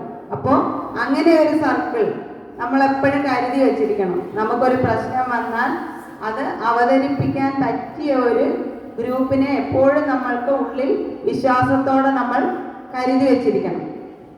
അതുകൂടാതെ നിങ്ങൾക്ക് സ്കൂളിൽ കൗൺസിലർ ഉണ്ടോ? കൗൺസിലർ ഉണ്ടോ? കൗൺസിലിംഗ് ചെയ്യുന്ന അങ്ങനെ കൗൺസിലർ ഉണ്ടെങ്കിൽ അദ്ദേഹത്തിൻ്റെ അടുക്കൽ പോയിട്ട് നിങ്ങൾക്ക് ഇത്തരം വിഷമങ്ങൾ ഉണ്ടാവുകയാണെങ്കിൽ അത് പറയാം. ഇപ്പോൾ ഇത്രയും പേരോട് പറഞ്ഞു, അമ്മയോട് പറഞ്ഞു, അമ്മ അറിയാം, നിനക്ക് തോന്നുന്നതായിരിക്കും, അങ്ങനെയൊന്നും കാണത്തില്ല, ഇതൊക്കെ നിന്റെ തോന്നലാ. മോനോട് അച്ഛൻ പറയുക, നീ അവിടെ കാണാൻ പോയി പഠിക്കാൻ നോക്കുക, ആവശ്യമില്ലാത്ത കാര്യം പറഞ്ഞോട്ട് വരാതെ, അവൻ നിന്നെ ഒന്ന് നോക്കിയെന്നേ ഉള്ളായിരിക്കും. ഇങ്ങനെ പറയുകയാണെങ്കിൽ ഭയന്ന് ഈ വിവരം മനസ്സിന് വിഷമമുണ്ടാക്കിയ കാര്യം പറയാതിരിക്കരുത്. അടുത്ത ആളിനെ കണ്ടെത്തണം. ക്ലാസ് ടീച്ചറോട് പറയാം, സ്കൂൾ കൗൺസിലറോട് പറയാം, അല്ലെങ്കിൽ ഏറ്റവും വിശ്വസ്തനായ അടുത്ത ബന്ധുവിനോട് പറയാം. ഒരു കാരണവശാലും രഹസ്യപ്പെടുത്തി വയ്ക്കരുത്. രഹസ്യപ്പെടുത്തി വയ്ക്കുവോ? വയ്ക്കാൻ പാടില്ല. നിയമം നിങ്ങളുടെ കൂടെ തന്നെ ഉണ്ട്. ആ ധൈര്യം നിങ്ങൾക്ക് വേണം. ഇങ്ങനെ നമ്മൾ പറയുന്ന ഈ വിവരം പുറത്ത് പറയുന്നത് നമ്മുടെ ധൈര്യമാണ്, അല്ലാതെ അഹങ്കാരമല്ല. അയ്യോ, ഞാനിങ്ങനെ പറഞ്ഞതുകൊണ്ട് എന്നെ അഹങ്കാരിയായി മുദ്ര കുത്തുമോ, അവൾ പണ്ടേ ഇങ്ങനെ, അവൻ മഹാഹങ്കാരിയാ, നെഗളിപ്പ, ഇങ്ങനെയൊക്കെ പറയുമെന്ന് കരുതി നിങ്ങൾ ഇതൊരു കാരണവശാലും ഇങ്ങനെയുള്ള ഇഷ്ടപ്പെടാത്ത കാര്യങ്ങൾ ഒതുക്കി വയ്ക്കരുത്. എത്രയും പെട്ടെന്ന് ഏറ്റവും വിശ്വസ്തനായ മുതിർന്ന ആളിനെ അറിയിപ്പിക്കണം. അച്ഛനമ്മമാരാവാം, അയൽവാസിയാവാം, ടീച്ചറാവാം, മറക്കരുത്. ഉറപ്പാണല്ലോ? എങ്കിലേ നിയമം നിങ്ങളെ സംരക്ഷിക്കുന്നത് നിങ്ങൾക്ക് അത് അവകാശമായി കിട്ടുകയുള്ളൂ. നിങ്ങൾ കുട്ടികളാണെങ്കിലും ഭരണഘടന നിങ്ങൾക്ക് സുരക്ഷിതത്വം ഉറപ്പാക്കുന്നു. പ്രൈവസി, സ്വകാര്യത ഉറപ്പാക്കുന്നു. മാനസികമായ സന്തോഷം ഉറപ്പാക്കുന്നു. മാന്യമായ ജീവിതം ഉറപ്പാക്കുന്നു. ഇതിനെല്ലാം വിരുദ്ധമായി പ്രവർത്തിച്ചാൽ തീർച്ചയായിട്ടും നമ്മൾ ഇതിനെതിരെ പ്രതികരിക്കണം. ട്യൂഷൻ ക്ലാസ്സിൽ പോകുന്നു, സ്കൂളിൽ വരുന്നു, ചിലപ്പോൾ നമ്മളോട് ഏറ്റവും അടുത്ത് ഇടപഴകുന്നവരിൽ നിന്നായിരിക്കും നമുക്കൊരു ഇഷ്ടക്കേടുള്ള ഒരു, നേരത്തെ പറഞ്ഞ ബാഡ് ടച്ച് ഉണ്ടാവുക. അതിനെ നിങ്ങൾ മറച്ചു വയ്ക്കാൻ പാടില്ല. നിങ്ങളുടെ കൂടെ ഒരു നിയമം, ശക്തമായ ഒരു നിയമം കൂടെ ഉണ്ട്. ഇത് നിങ്ങളുടെ മാത്രം ഉത്തരവാദിത്തമല്ല, നമ്മുടെ സമൂഹത്തിൻ്റെയും അധ്യാപക സമൂഹത്തിൻ്റെയും മാതാപിതാക്കളുടെയും സമൂഹത്തിൻ്റെയും ഉത്തരവാദിത്തം നിങ്ങളോടൊപ്പമുണ്ട്. നിങ്ങളിങ്ങനെ ഒരു പ്രശ്നമുണ്ടായി എന്ന് വീട്ടിൽ ചെന്ന് പറഞ്ഞു, അപ്പോൾ പ്രതികരിക്കേണ്ട ബാധ്യത ആർക്കുണ്ട്? അച്ഛനമ്മമാർക്കുണ്ട്. അല്ലെങ്കിൽ നീ അവിടെ കാണാൻ പോയിരി, ഇനി ഇത് പുറത്തു പറഞ്ഞാൽ ഇനി വീട്ടിലുള്ളവർക്കും കൂടെ നാണക്കേടാവും. അങ്ങനെ പറഞ്ഞ് നിങ്ങളെ തെറ്റിദ്ധരിപ്പിച്ച് നിങ്ങളുടെ മാനസിക പ്രയാസങ്ങളെ അവഗണിക്കാൻ പാടില്ല. അപ്രകാരം ചെയ്താൽ അവരും കുറ്റക്കാരാണ്, ശിക്ഷ അവർക്ക് ഉറപ്പാണ്. ഒരു സംഭവം ഉണ്ടായാൽ അത് റിപ്പോർട്ട് ചെയ്തിരിക്കണം. നിങ്ങൾക്ക് പറയാൻ പറ്റുന്ന കാര്യങ്ങൾ, ഇത്തരത്തിലുള്ള ഒരു സ്പർശനമോ നോട്ടമോ ഉണ്ടായാൽ നോ, വേണ്ട, ധൈര്യമായി പറയുക. പറയാൻ സാധിക്കാത്ത ഒരു സാഹചര്യത്തിലാണെങ്കിൽ ആ സാഹചര്യത്തിൽ നിന്നും മാറി നിൽക്കുക. പക്ഷേ അതെന്തിനു വേണ്ടിയിട്ടാണ്? നമ്മുടെ സുരക്ഷിതത്വം ഉറപ്പാക്കാനാണ്. നമ്മൾ കുട്ടികളാണല്ലോ, നമ്മൾക്ക് കായിക ബലവും മറ്റ് ശക്തികളും ഒന്നും ഇല്ലാത്തത് കൊണ്ട് ഈ സംഭവം ഉണ്ടായാൽ നമ്മൾക്ക് നോ പറയാൻ സാധിക്കാത്തതുമാണെങ്കിൽ നമ്മൾ സുരക്ഷിതമായ സ്ഥലത്തേക്ക് മാറി നിന്നതിന് ശേഷം ഇത് വിശ്വസ്തനായ ആളിനോട് പറയുക. ആ ആള് കേട്ടില്ലെങ്കിൽ വീണ്ടും മറ്റൊരാളോടും, മുതിർന്ന ആളിനോടും, വിശ്വസ്തനായവനോട് പറയുക. ആ ആള് ചെയ്യേണ്ടത്, അതായത് സമൂഹം, അധ്യാപകർ, മാതാപിതാക്കൾ ചെയ്യേണ്ടത് ആ കാര്യം വേണ്ട വിധത്തിൽ അധികാരികളിൽ റിപ്പോർട്ട് ചെയ്യുക. കുറ്റക്കാരൻ ആരാണോ അവന് പരമാവധിയായ ശിക്ഷ വാങ്ങിച്ചു കൊടുക്കുക. ഈ നിയമം നിങ്ങളുടെ ശരീരത്തിനെയാണ് സംരക്ഷിക്കുന്നത്.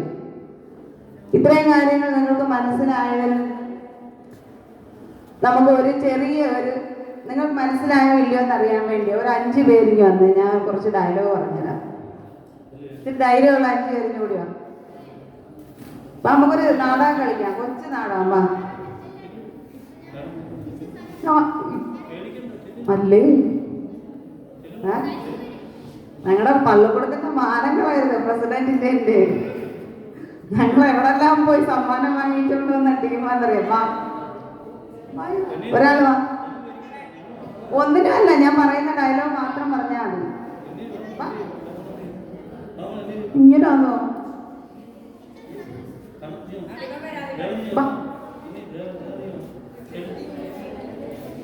രണ്ടുപേരും കൂടെ പുറത്തുനിന്ന് കുഞ്ഞുങ്ങളെ അല്ലേ, 2 ആമക്കൾ വാവാ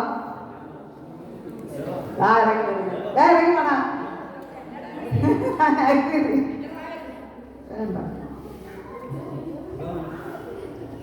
സാറിന് സമയം കൊടുക്കും മേടിക്കരുത്.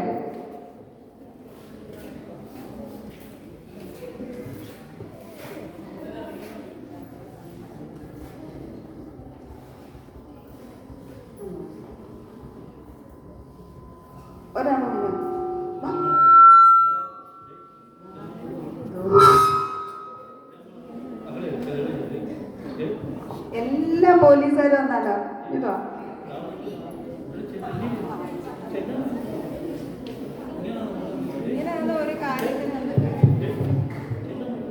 ഇതാണോ 2 ദിവസം ക്യാമ്പ് നടത്തുമ്പോൾ കിട്ടിയ കഴിവ്. കണ്ട, എല്ലാം യൂണിഫോം ഇട്ട കൊച്ചുങ്ങളാണ്. നിങ്ങളുടെ യൂണിഫോമിന് വിലയില്ലാതായിപ്പോയി. ഒരാളെങ്കിലും വാ.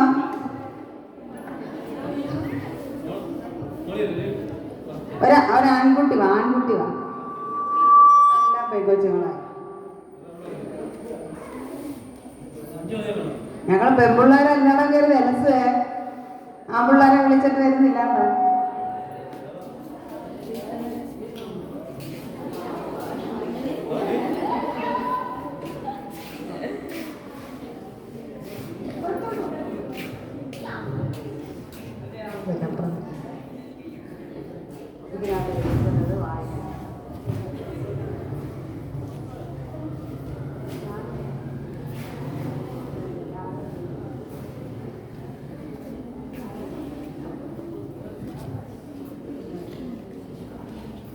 നിങ്ങൾ ബാലരമ വായിച്ചിട്ടുണ്ടല്ലേ? ബാലരമ അറിയാമോ? അതിനകത്ത് ചിത്രകഥ ഏതാ? കൊമ്പൊക്കെ ഉള്ള, ലുട്ടാപ്പിയുള്ള മായാവി, റൂമിനകത്തിരുന്ന മായാവി എന്നൊക്കെ പറയുന്നു. അതിനകത്ത് 5 പേരെ നിങ്ങൾക്ക് അറിയാലോ. കൂട്ടുകാരായിട്ടുള്ള ആരൊക്കെയാ? രാജുവും രാധയും.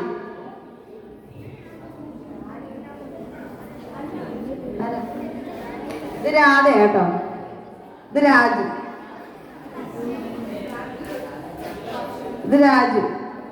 രാജുവിന് ഒരു വിഷമം പറ്റി. എന്തോ പറ്റി കാണും? ആരോ രാജുവിന് ഒരു മാനസികമായി അസ്വസ്ഥത ഉണ്ടാക്കുന്ന സ്പർശനം ചെയ്തു എന്ന് കരുതുക. ഇപ്പൊ രാജു പറയുകയാണ് രാധയോട്, എനിക്കൊരു കാര്യം പറയാനുണ്ട്, പക്ഷെ എനിക്ക് പറയാൻ പേടിയാണ്. രാജു, നിനക്ക് എന്ത് പറ്റി? അയാളുടെ പെരുമാറ്റം എന്നെ വിഷമിപ്പിക്കുന്നു, അസ്വസ്ഥതയാക്കുന്നു. നീ പേടിക്കണ്ട, എന്നോട് പറയാം. അയാൾ ആരോടും പറയരുതെന്ന് പറഞ്ഞു. അത് നിന്റെ തെറ്റല്ല. ഞാനിനി എന്ത് ചെയ്യണം? നമുക്ക് വിശ്വസിക്കാവുന്ന മുതിർന്ന ആളോട് പറയാം.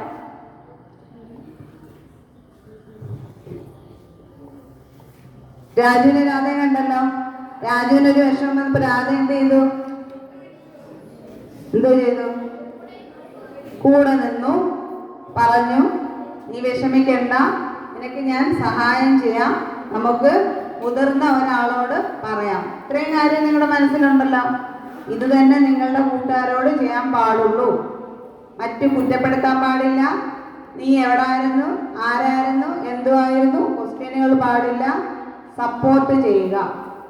ഇനി രാജുവും രാധയും പോയത്, ഒരു ക്യാരക്ടർ ഉണ്ടല്ലോ അതിനകത്തൊരു അമ്മ, എന്തോ പേര്? ഡാഗിനി. ഇവിടെ ഡാഗിനിയാണെന്ന് വിചാരിക്കണ്ട, അവിടെ ആ കഥാപാത്രത്തിലുള്ള ഒരു അമ്മ. ആ അമ്മ എന്താണ് രാജുവിനോട് പറയുന്നത് നോക്കൂ, രാധയോടും.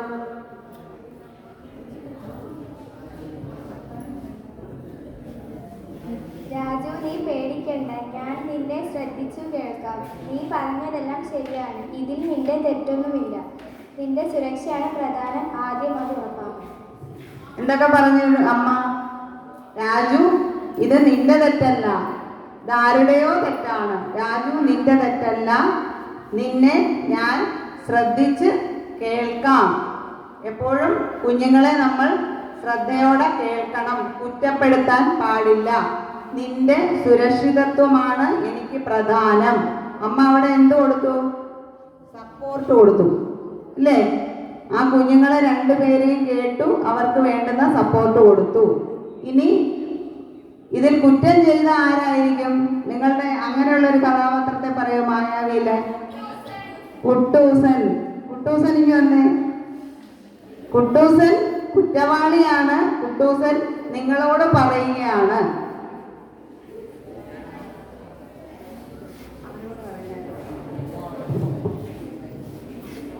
ഞാൻ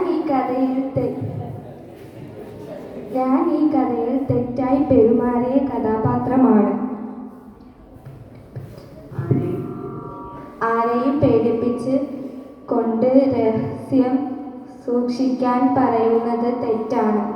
കുട്ടികൾക്ക് സുരക്ഷിതമായ ജീവിക്കാൻ അവകാശമുണ്ട്. തെറ്റായ പ്രവൃത്തിക്ക് ശിക്ഷ ലഭിക്കണം. കുട്ടൂസന് കാര്യം മനസ്സിലായി. കുട്ടൂസൻ പറയുകയാണ്, ഞാൻ ഈ കഥയിൽ തെറ്റായി പെരുമാറിയ ആ കഥാപാത്രമാണ്. ആരെയും പേടിപ്പിച്ച് രഹസ്യം സൂക്ഷിക്കാൻ പറയുന്നത് തെറ്റാണ്. കുട്ടികൾക്ക് സുരക്ഷിതമായി ജീവിക്കാനുള്ള അവകാശം ഈ നിയമം നൽകുന്നുണ്ട്. തെറ്റായ പ്രവൃത്തിക്ക് ശിക്ഷ ലഭിക്കും. ഇനി നമ്മെ സഹായിക്കാൻ വേണ്ടി അതിലാരാ ഉള്ളേ?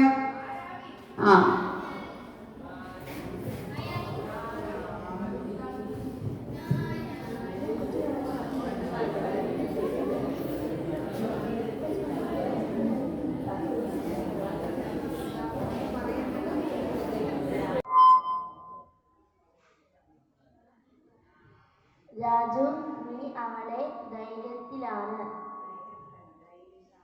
ധൈര്യശാലിയാണ്. പ്രശ്നം ഉണ്ടായാൽ മിണ്ടാതിരിക്കരുത്. സുരക്ഷിതമായ സ്ഥലത്തേക്ക് പോകണം. വിശ്വസ്തനായ മുതിർന്ന വ്യക്തിയോട് പറയണം. എല്ലാവരും ചേർന്ന് പറയൂ. No go tell keep telling. No go tell keep telling. മനസ്സിലായോ പറഞ്ഞത്? നീ കഥ മറന്നു പോകരുത്, ചെയ്യേണ്ട കാര്യങ്ങളും മറന്നു പോകരുത്. മനസ്സിലായല്ലോ? നിങ്ങൾക്കുള്ള സംരക്ഷണം തരുന്ന കവചത്തെ പറ്റി നിങ്ങൾക്ക് ഇത്രയധികം കാര്യങ്ങൾ മനസ്സിലാക്കിയാൽ മതി. തൽക്കാലം നിയമം വകുപ്പുകൾ അനുസരിച്ച് നിങ്ങൾ പഠിക്കേണ്ട ആവശ്യം ഇപ്പോഴില്ല. ഇത്രയും കാര്യങ്ങൾ ഓർത്തു വെച്ചുകൊണ്ട് വേണം വീട്ടിൽ പോകാൻ. ഏതെങ്കിലും തരത്തിലുള്ള അസ്വസ്ഥതകൾ ഉണ്ടായാൽ മുതിർന്നവരോട് വിശ്വസ്തയോടുകൂടി പറയണം. ശിക്ഷ ലഭിക്കുന്ന കുറ്റകൃത്യങ്ങൾ തടയുന്നതിന്, സമൂഹത്തെ സംരക്ഷിക്കുന്നതിന് നിങ്ങൾക്ക് കടമയുണ്ട്. താങ്ക് യു ആൾ.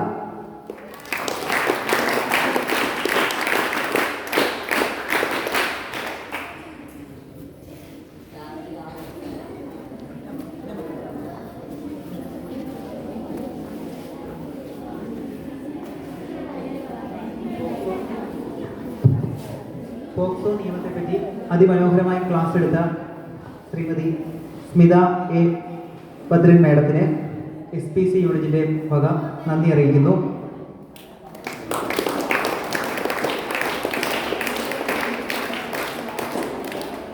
അടുത്തതായി ശ്രീ ഷിഹാസ് H സാറിനെ ക്ഷണിച്ചുകൊള്ളുന്നു. സാർ പ്രിവൻറ്റീവ് ഓഫീസറാണ്, എക്സൈസ് റേഞ്ച് ഓഫീസ് കരുനാഗപ്പള്ളി. സാറിൻ്റെ ടോപ്പിക് ലഹരിക്കെതിരെയുള്ള ബോധവൽക്കരണമാണ്.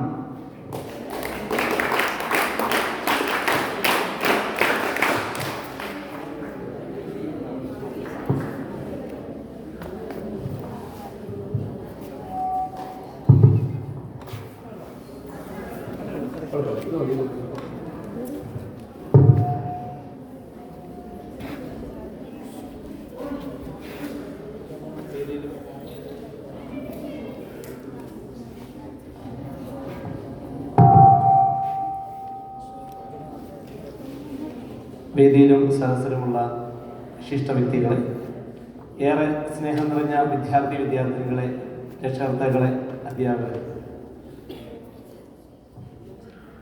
എല്ലാവരും യൂണിഫോമൊക്കെ ധരിച്ച് SPCയുടെ ഭാഗമായി, നിങ്ങൾ 8ാം സ്റ്റാൻഡേർഡ് അല്ലേ? നിങ്ങൾ 9ാം സ്റ്റാൻഡേർഡ്. അപ്പോൾ യൂണിഫോമൊക്കെ ധരിച്ച് SPCയുടെ ഭാഗമായി നിങ്ങൾ ഇവിടെ എത്തിയിരിക്കുകയാണ്. 3 ദിവസത്തെ ക്യാമ്പാണ്. SPC എന്ന് പറയുമ്പോൾ നിങ്ങൾക്കറിയാം, നമ്മുടെ സംസ്ഥാനത്ത് തന്നെ വിദ്യാർത്ഥികളുടെ ഏറ്റവും വലിയ ഒരു കൂട്ടായ്മയാണ്. നിങ്ങളൊരു 2 വർഷം 8ാം സ്റ്റാൻഡേർഡിന് കൂടെ 9ാം സ്റ്റാൻഡേർഡ് 2 വർഷം നിങ്ങൾ ഇതിൻ്റെ ഒരു ട്രെയിനിങ്ങും കാര്യങ്ങളെല്ലാം കഴിഞ്ഞ് പുറത്തിറങ്ങുമ്പോൾ SPC എന്ന് പറയുന്നത് കേവലം 5 മാർക്ക് ലഭിക്കുന്ന അല്ലെങ്കിൽ ഗ്രേസ് മാർക്ക് മാത്രം ലഭിക്കുന്ന ഒരു ഉപാധിയായി കാണാതെ ഇതിലൂടെ ലഭിച്ച അച്ചടക്കവും അല്ലെങ്കിൽ സ്വഭാവ മാഹാത്മ്യവുമെല്ലാം നിങ്ങളുടെ ജീവിതത്തിലുടനീളം അല്ലെങ്കിൽ നിങ്ങളുടെ വിദ്യാഭ്യാസ കാലത്തുടനീളം നിങ്ങൾക്ക് പ്രാവർത്തികമാക്കുവാൻ കഴിയും. ഇങ്ങനെ പ്രാവർത്തികമാക്കുന്നതിലൂടെ നിങ്ങളുടെ ജീവിതത്തിൽ വിജയം മാത്രമേ ഉണ്ടാവുകയുള്ളൂ. ഞാനാണെങ്കിൽ 5 വർഷം പോലീസിലും ഇപ്പോൾ എക്സൈസിൽ 15 വർഷവുമായി. ഈ 2ഇടത്തും ട്രെയിനിങ് കഴിഞ്ഞതാണ്. നിങ്ങൾ ഈ ട്രെയിനിങ് എല്ലാം കഴിഞ്ഞ് ഈ 9ാം സ്റ്റാൻഡേർഡ് ഈ വർഷം അവസാനമാകുമ്പോൾ നിങ്ങൾക്ക് പാസിംഗ് ഔട്ട് പരേഡ് ഉണ്ട്, ശരിയല്ലേ? Passing out parade. നമ്മൾ ആ ഒരൊറ്റ പാസിംഗ് ഔട്ട് പരേഡിന് വേണ്ടിയുള്ള ഒരു ട്രെയിനിങ് ആണ് ഓരോ ദിവസവും. നിങ്ങൾ റോഡ് വാക്കാൻ left hand, right hand, about hand, പിന്നെ അതുമായി ബന്ധപ്പെട്ട് വരുന്ന എല്ലാ കമാൻഡുകളും അതിൻ്റെ പ്രവൃത്തികളും നിങ്ങൾ പഠിച്ചുകൊണ്ടിരിക്കുന്നു. ഇങ്ങനെ അവസാനത്തെ ദിവസം ഒരു പാസിംഗ് ഔട്ട് പരേഡ് നടത്തി ഏതെങ്കിലും ഉയർന്ന ഉദ്യോഗസ്ഥരോ പോലീസിന് ഉന്നത പദവിയിലിരിക്കുന്ന കമ്മീഷണറോ ആരെങ്കിലും ഒക്കെ വന്നിട്ട് നിങ്ങളുടെ സല്യൂട്ട് സ്വീകരിച്ച് നിങ്ങൾ പാസിംഗ് ഔട്ടായി പുറത്തിറങ്ങുകയാണ് ചെയ്യുന്നത്. ഇങ്ങനെ പുറത്തിറങ്ങുന്ന നിങ്ങൾ ഇപ്പോൾ തൊട്ട് മുമ്പ് ക്ലാസ് എടുത്ത അഡ്വക്കേറ്റിനെ കുറിച്ച് അധ്യക്ഷ പ്രസംഗം നടത്തിയ ഇവിടുത്തെ PTA പ്രസിഡന്റ് പറയുകയുണ്ടായി, നമ്മളുടെ സ്കൂളിൽ നിന്നും പഠിച്ചിറങ്ങിയ അഡ്വക്കേറ്റാണ്, അല്ലെങ്കിൽ നമ്മുടെ സ്കൂളിൽ നിന്ന് പഠിച്ചിറങ്ങിയ വിദ്യാർത്ഥിനിയാണ് ഇപ്പോൾ നിങ്ങളുടെ മുന്നിൽ നിന്നിങ്ങനെ സംസാരിക്കുന്നതെന്ന് വളരെ അഭിമാനത്തോടെ പറയുകയുണ്ടായി, ശരിയല്ലേ? ഇതേപോലെ നിങ്ങളെക്കുറിച്ചും നാളെ ഒരു ദിവസം നിങ്ങൾ ഇതുപോലെ വന്നിരുന്ന് സ്റ്റേജിൽ വന്നിരുന്ന് സംസാരിക്കുവാൻ ഇടവരണം. അങ്ങനെ ഇടവരുമ്പോൾ നിങ്ങളെക്കുറിച്ച് നല്ലത് പറയുന്ന ഒരു അവസ്ഥ ഇവിടെ ഉണ്ടാകണം. ഇങ്ങനെ ഉണ്ടാകണമെങ്കിൽ നിങ്ങളുടെ ഈ പഠനത്തിൽ നിങ്ങൾ ഈ മുന്നോട്ട് പോകുമ്പോൾ നിങ്ങൾക്ക് നിങ്ങളുടെ വിദ്യാഭ്യാസത്തിൽ പരാജയങ്ങളൊന്നും ഉണ്ടാകാതെ, വീഴ്ചകളൊന്നും ഉണ്ടാകാതെ നിങ്ങൾ മുന്നിട്ട് തന്നെ പടവുകൾ ചവിട്ടി പോകേണ്ടതായിട്ടുണ്ട്. ഇങ്ങനെ പടവുകൾ ചവിട്ടി മുന്നോട്ട് പോകുമ്പോൾ നിങ്ങളെ പിന്നിൽ നിന്നും പിടിച്ച് പുറകിലേക്ക് വഴിക്കുവാൻ, അല്ലെങ്കിൽ നിങ്ങളുടെ ഈ സ്റ്റെപ്പിൽ നിന്നും തള്ളി താഴേക്കിടുവാൻ, നിങ്ങളുടെ ജീവിത വിജയം ഇല്ലാതാക്കുവാൻ വേണ്ടി ഒരു വിഭാഗം ആൾക്കാർ ശ്രമിക്കുകയും നമ്മുടെ സ്കൂളിലായാലും നമ്മുടെ ക്ലാസ്സിലായാലും നമ്മുടെ ക്യാമ്പസിലായാലും അതിന് പുറത്തായാലും നിങ്ങളുടെ ചുറ്റും നിങ്ങളെ മോശക്കാരാക്കുവാൻ ശ്രമിക്കുന്ന ഒരു വിഭാഗം ആളുകളുണ്ട്. അതാരാണെന്ന് ചോദിച്ചാൽ ഞാനത് പറഞ്ഞു വരാം. അതിനു മുമ്പായിട്ട് നിങ്ങളോട് ഞാൻ ഒറ്റ കാര്യം പറയുകയാണ്. SPC എന്ന് പറയുമ്പോൾ സ്റ്റുഡൻസ് പോലീസ് കേഡറ്റ്, അതായത് നിങ്ങൾ എന്താണ് പോലീസ്, നിങ്ങളും എന്താണ് പോലീസാണ്. പോലീസുകാർക്കാണ് ഞാൻ ക്ലാസ് എടുക്കുന്നത്. തൊട്ടു മുമ്പ് ക്ലാസ് നടന്നതും ആർക്കാണ്? പോലീസുകാർക്കാണ്. ഇങ്ങനെ പോലീസുകാർ ക്ലാസ് എടുക്കുമ്പോൾ നിങ്ങൾ പോലീസാണെന്നുള്ള ചിന്ത ആർക്ക് വേണം? നിങ്ങൾക്കുണ്ടാവണം. അതായത് ക്ലാസ് തീരുന്നത് വരെ വളരെ അച്ചടക്കത്തോടെ ക്ലാസ് ശ്രദ്ധിച്ചിരിക്കുക. ഞാൻ നിങ്ങളുടെ വലിയ വലിയ കാര്യങ്ങളൊന്നും പറയുന്നില്ല. വളരെ നിസ്സാരപ്പെട്ട വളരെ ലളിതമായ നിങ്ങൾക്ക് മനസ്സിലാകുന്ന രീതിയിലുള്ള കുറച്ച് കാര്യങ്ങൾ മാത്രമേ ഞാൻ പറയുന്നുള്ളൂ. ഞാൻ മനസ്സിലാക്കിയെടുത്തോളം പലരും വന്ന് നമ്മുടെ സ്കൂളിനെ കുറിച്ച് നല്ല നല്ല കാര്യങ്ങളൊക്കെ പറയും. പക്ഷേ ഒരു എക്സൈസ് ഉദ്യോഗസ്ഥൻ എന്ന നിലയിൽ ഈ സ്കൂളിൻ്റെ പരിസരങ്ങളും അല്ലെങ്കിൽ ഇതിൻ്റെ പരിസര പ്രദേശത്തുള്ള സ്ഥാപനങ്ങളും മറ്റെല്ലാം പരിശോധിച്ച് എനിക്ക് മനസ്സിലായ കാര്യം, നമ്മുടെ സ്കൂളിലും പല വിദ്യാർത്ഥികളും പുകയില ഉൽപ്പന്നങ്ങൾ ഉപയോഗിക്കുന്നുണ്ട് എന്നുള്ളതാണ്. അത് ഈ സ്കൂളിൽ മാത്രമല്ല, പരിസര പ്രദേശത്തുള്ള പല സ്കൂളുകളിലും. സാധാരണഗതിയിൽ ഞാൻ ക്ലാസ്സുകൾ എടുക്കുമ്പോൾ ലഹരി വസ്തുക്കളുടെ പേര് ഇങ്ങനെ പറയാറില്ല. എന്നിരുന്നാലും ശരി, വിദ്യാഭ്യാസ സ്ഥാപനങ്ങളിൽ നിങ്ങളെ പോലെയുള്ള കുഞ്ഞുങ്ങൾക്ക് ക്ലാസ് എടുക്കുമ്പോൾ ഞാൻ പ്രധാനമായിട്ടും പറയാറുണ്ട് കൂൾ എന്ന് പറയുന്ന ഒരു ലഹരി വസ്തുവിനെ കുറിച്ച്. കൂൾ എന്ന് പറയുമ്പോൾ ഇതിലിരിക്കുന്ന പലർക്കും അറിയാം, ആൺകുട്ടികൾക്കും അറിയാം, പെൺകുട്ടികൾക്കും അറിയാം. ഇത്തരം ഒരു സാധനം വളരെ വില കുറഞ്ഞ നിങ്ങളുടെ വീട്ടിലോ അല്ലെങ്കിൽ നിങ്ങളുടെ അധ്യാപകർക്കോ അല്ലെങ്കിൽ നിങ്ങളുടെ കുടുംബക്കാർക്കോ വീട്ടുകാർക്കോ രക്ഷകർത്താക്കൾക്കോ പെട്ടെന്ന് മനസ്സിലാക്കാത്ത രീതിയിൽ ഉപയോഗിക്കുവാൻ കഴിയുന്ന ഒരു ലഹരി പദാർത്ഥമാണ് കൂൾ എന്ന് പറയുന്നത്. പലപ്പോഴും ആൺകുട്ടികളായാലും പെൺകുട്ടികളായാലും ഇത് ഉപയോഗിക്കുന്നത് ഒരു ബബിൾഗം വായിലിട്ട് എങ്ങനെ ഉപയോഗിക്കാം, അല്ലെങ്കിൽ ഒരു മുട്ടായി വായിലിട്ട് എങ്ങനെ നുണഞ്ഞ് അതിന് രുചി പകർന്നെടുക്കാം എന്ന രീതിയിലാണ് പലപ്പോഴും വിദ്യാർത്ഥികൾ ഇത് ഉപയോഗിക്കുന്നത്. നിങ്ങളുടെയൊക്കെ ശ്രദ്ധ പലപ്പോഴും പോകുന്നത് ഇത്തരത്തിലുള്ള സാധനം ഉപയോഗിച്ചു കഴിഞ്ഞാൽ നമ്മുടെ ശരീരത്തിന് യാതൊരു കുഴപ്പവും ഉണ്ടാവുകയില്ല, നമുക്ക് സ്വഭാവത്തിന് യാതൊരു കുഴപ്പവും ഉണ്ടാവുകയില്ല, നമ്മുടെ വിദ്യാഭ്യാസത്തിന് അതിന് പ്രശ്നം ഉണ്ടാകത്തില്ല, ഇത് ഉപയോഗിക്കുന്നതുകൊണ്ട് മറ്റ് യാതൊരു കുഴപ്പവും ഇല്ല എന്നുള്ളൊരു ചിന്താഗതിയിലാണ് പലപ്പോഴും വിദ്യാർത്ഥിനികൾ ഇത്തരം സാധനം ഉപയോഗിക്കുന്നത്. നിങ്ങളുടെ ക്ലാസ്സിലുള്ള വിദ്യാർത്ഥികൾ ഉപയോഗിക്കുന്നുണ്ടോ എന്ന് ചോദിച്ചാൽ എനിക്കറിയില്ല. പക്ഷേ ഒരു കാര്യം ഞാൻ പറയാം, നമ്മുടെ ഈ കൊല്ലം ജില്ലയിൽ അല്ലെങ്കിൽ കരുനാഗപ്പള്ളി താലൂക്കിലുള്ള 7ഓളം LP സ്കൂളിൽ നിന്ന് വരെ പരാതി ലഭിച്ച് നമ്മൾ 4ാം സ്റ്റാൻഡേർഡിൽ പഠിക്കുന്ന വിദ്യാർത്ഥികളിൽ നിന്ന് വരെ ഈ സാധനം പിടിച്ചെടുക്കുകയുണ്ടായിട്ടുണ്ട്. 4ാം ക്ലാസ്സിൽ പഠിക്കുന്ന വിദ്യാർത്ഥികൾ എന്ന് പറയുമ്പോൾ നിങ്ങൾക്കറിയാം, നിങ്ങളുടെ അനിയത്തിമാരൊക്കെ നിങ്ങളുടെ കുടുംബത്തിലേക്ക് കാണും വെറും 10 വയസ്സും 9, 10, 11 വയസ്സുള്ള ചെറിയ വിദ്യാർത്ഥികൾ, 10 വയസ്സിന് താഴെയുള്ള ചെറിയ വിദ്യാർത്ഥികൾ നിങ്ങളുടെയൊക്കെ വീട്ടിലുണ്ടാവാം, ശരിയല്ലേ? അത്തരത്തിലുള്ള കൊച്ചു കുഞ്ഞുങ്ങളുടെ കയ്യിൽ നിന്ന് വരെ ഇത്തരത്തിലുള്ള പുകയില ഉൽപ്പന്നങ്ങൾ പിടിക്കപ്പെട്ടിട്ടുണ്ട്.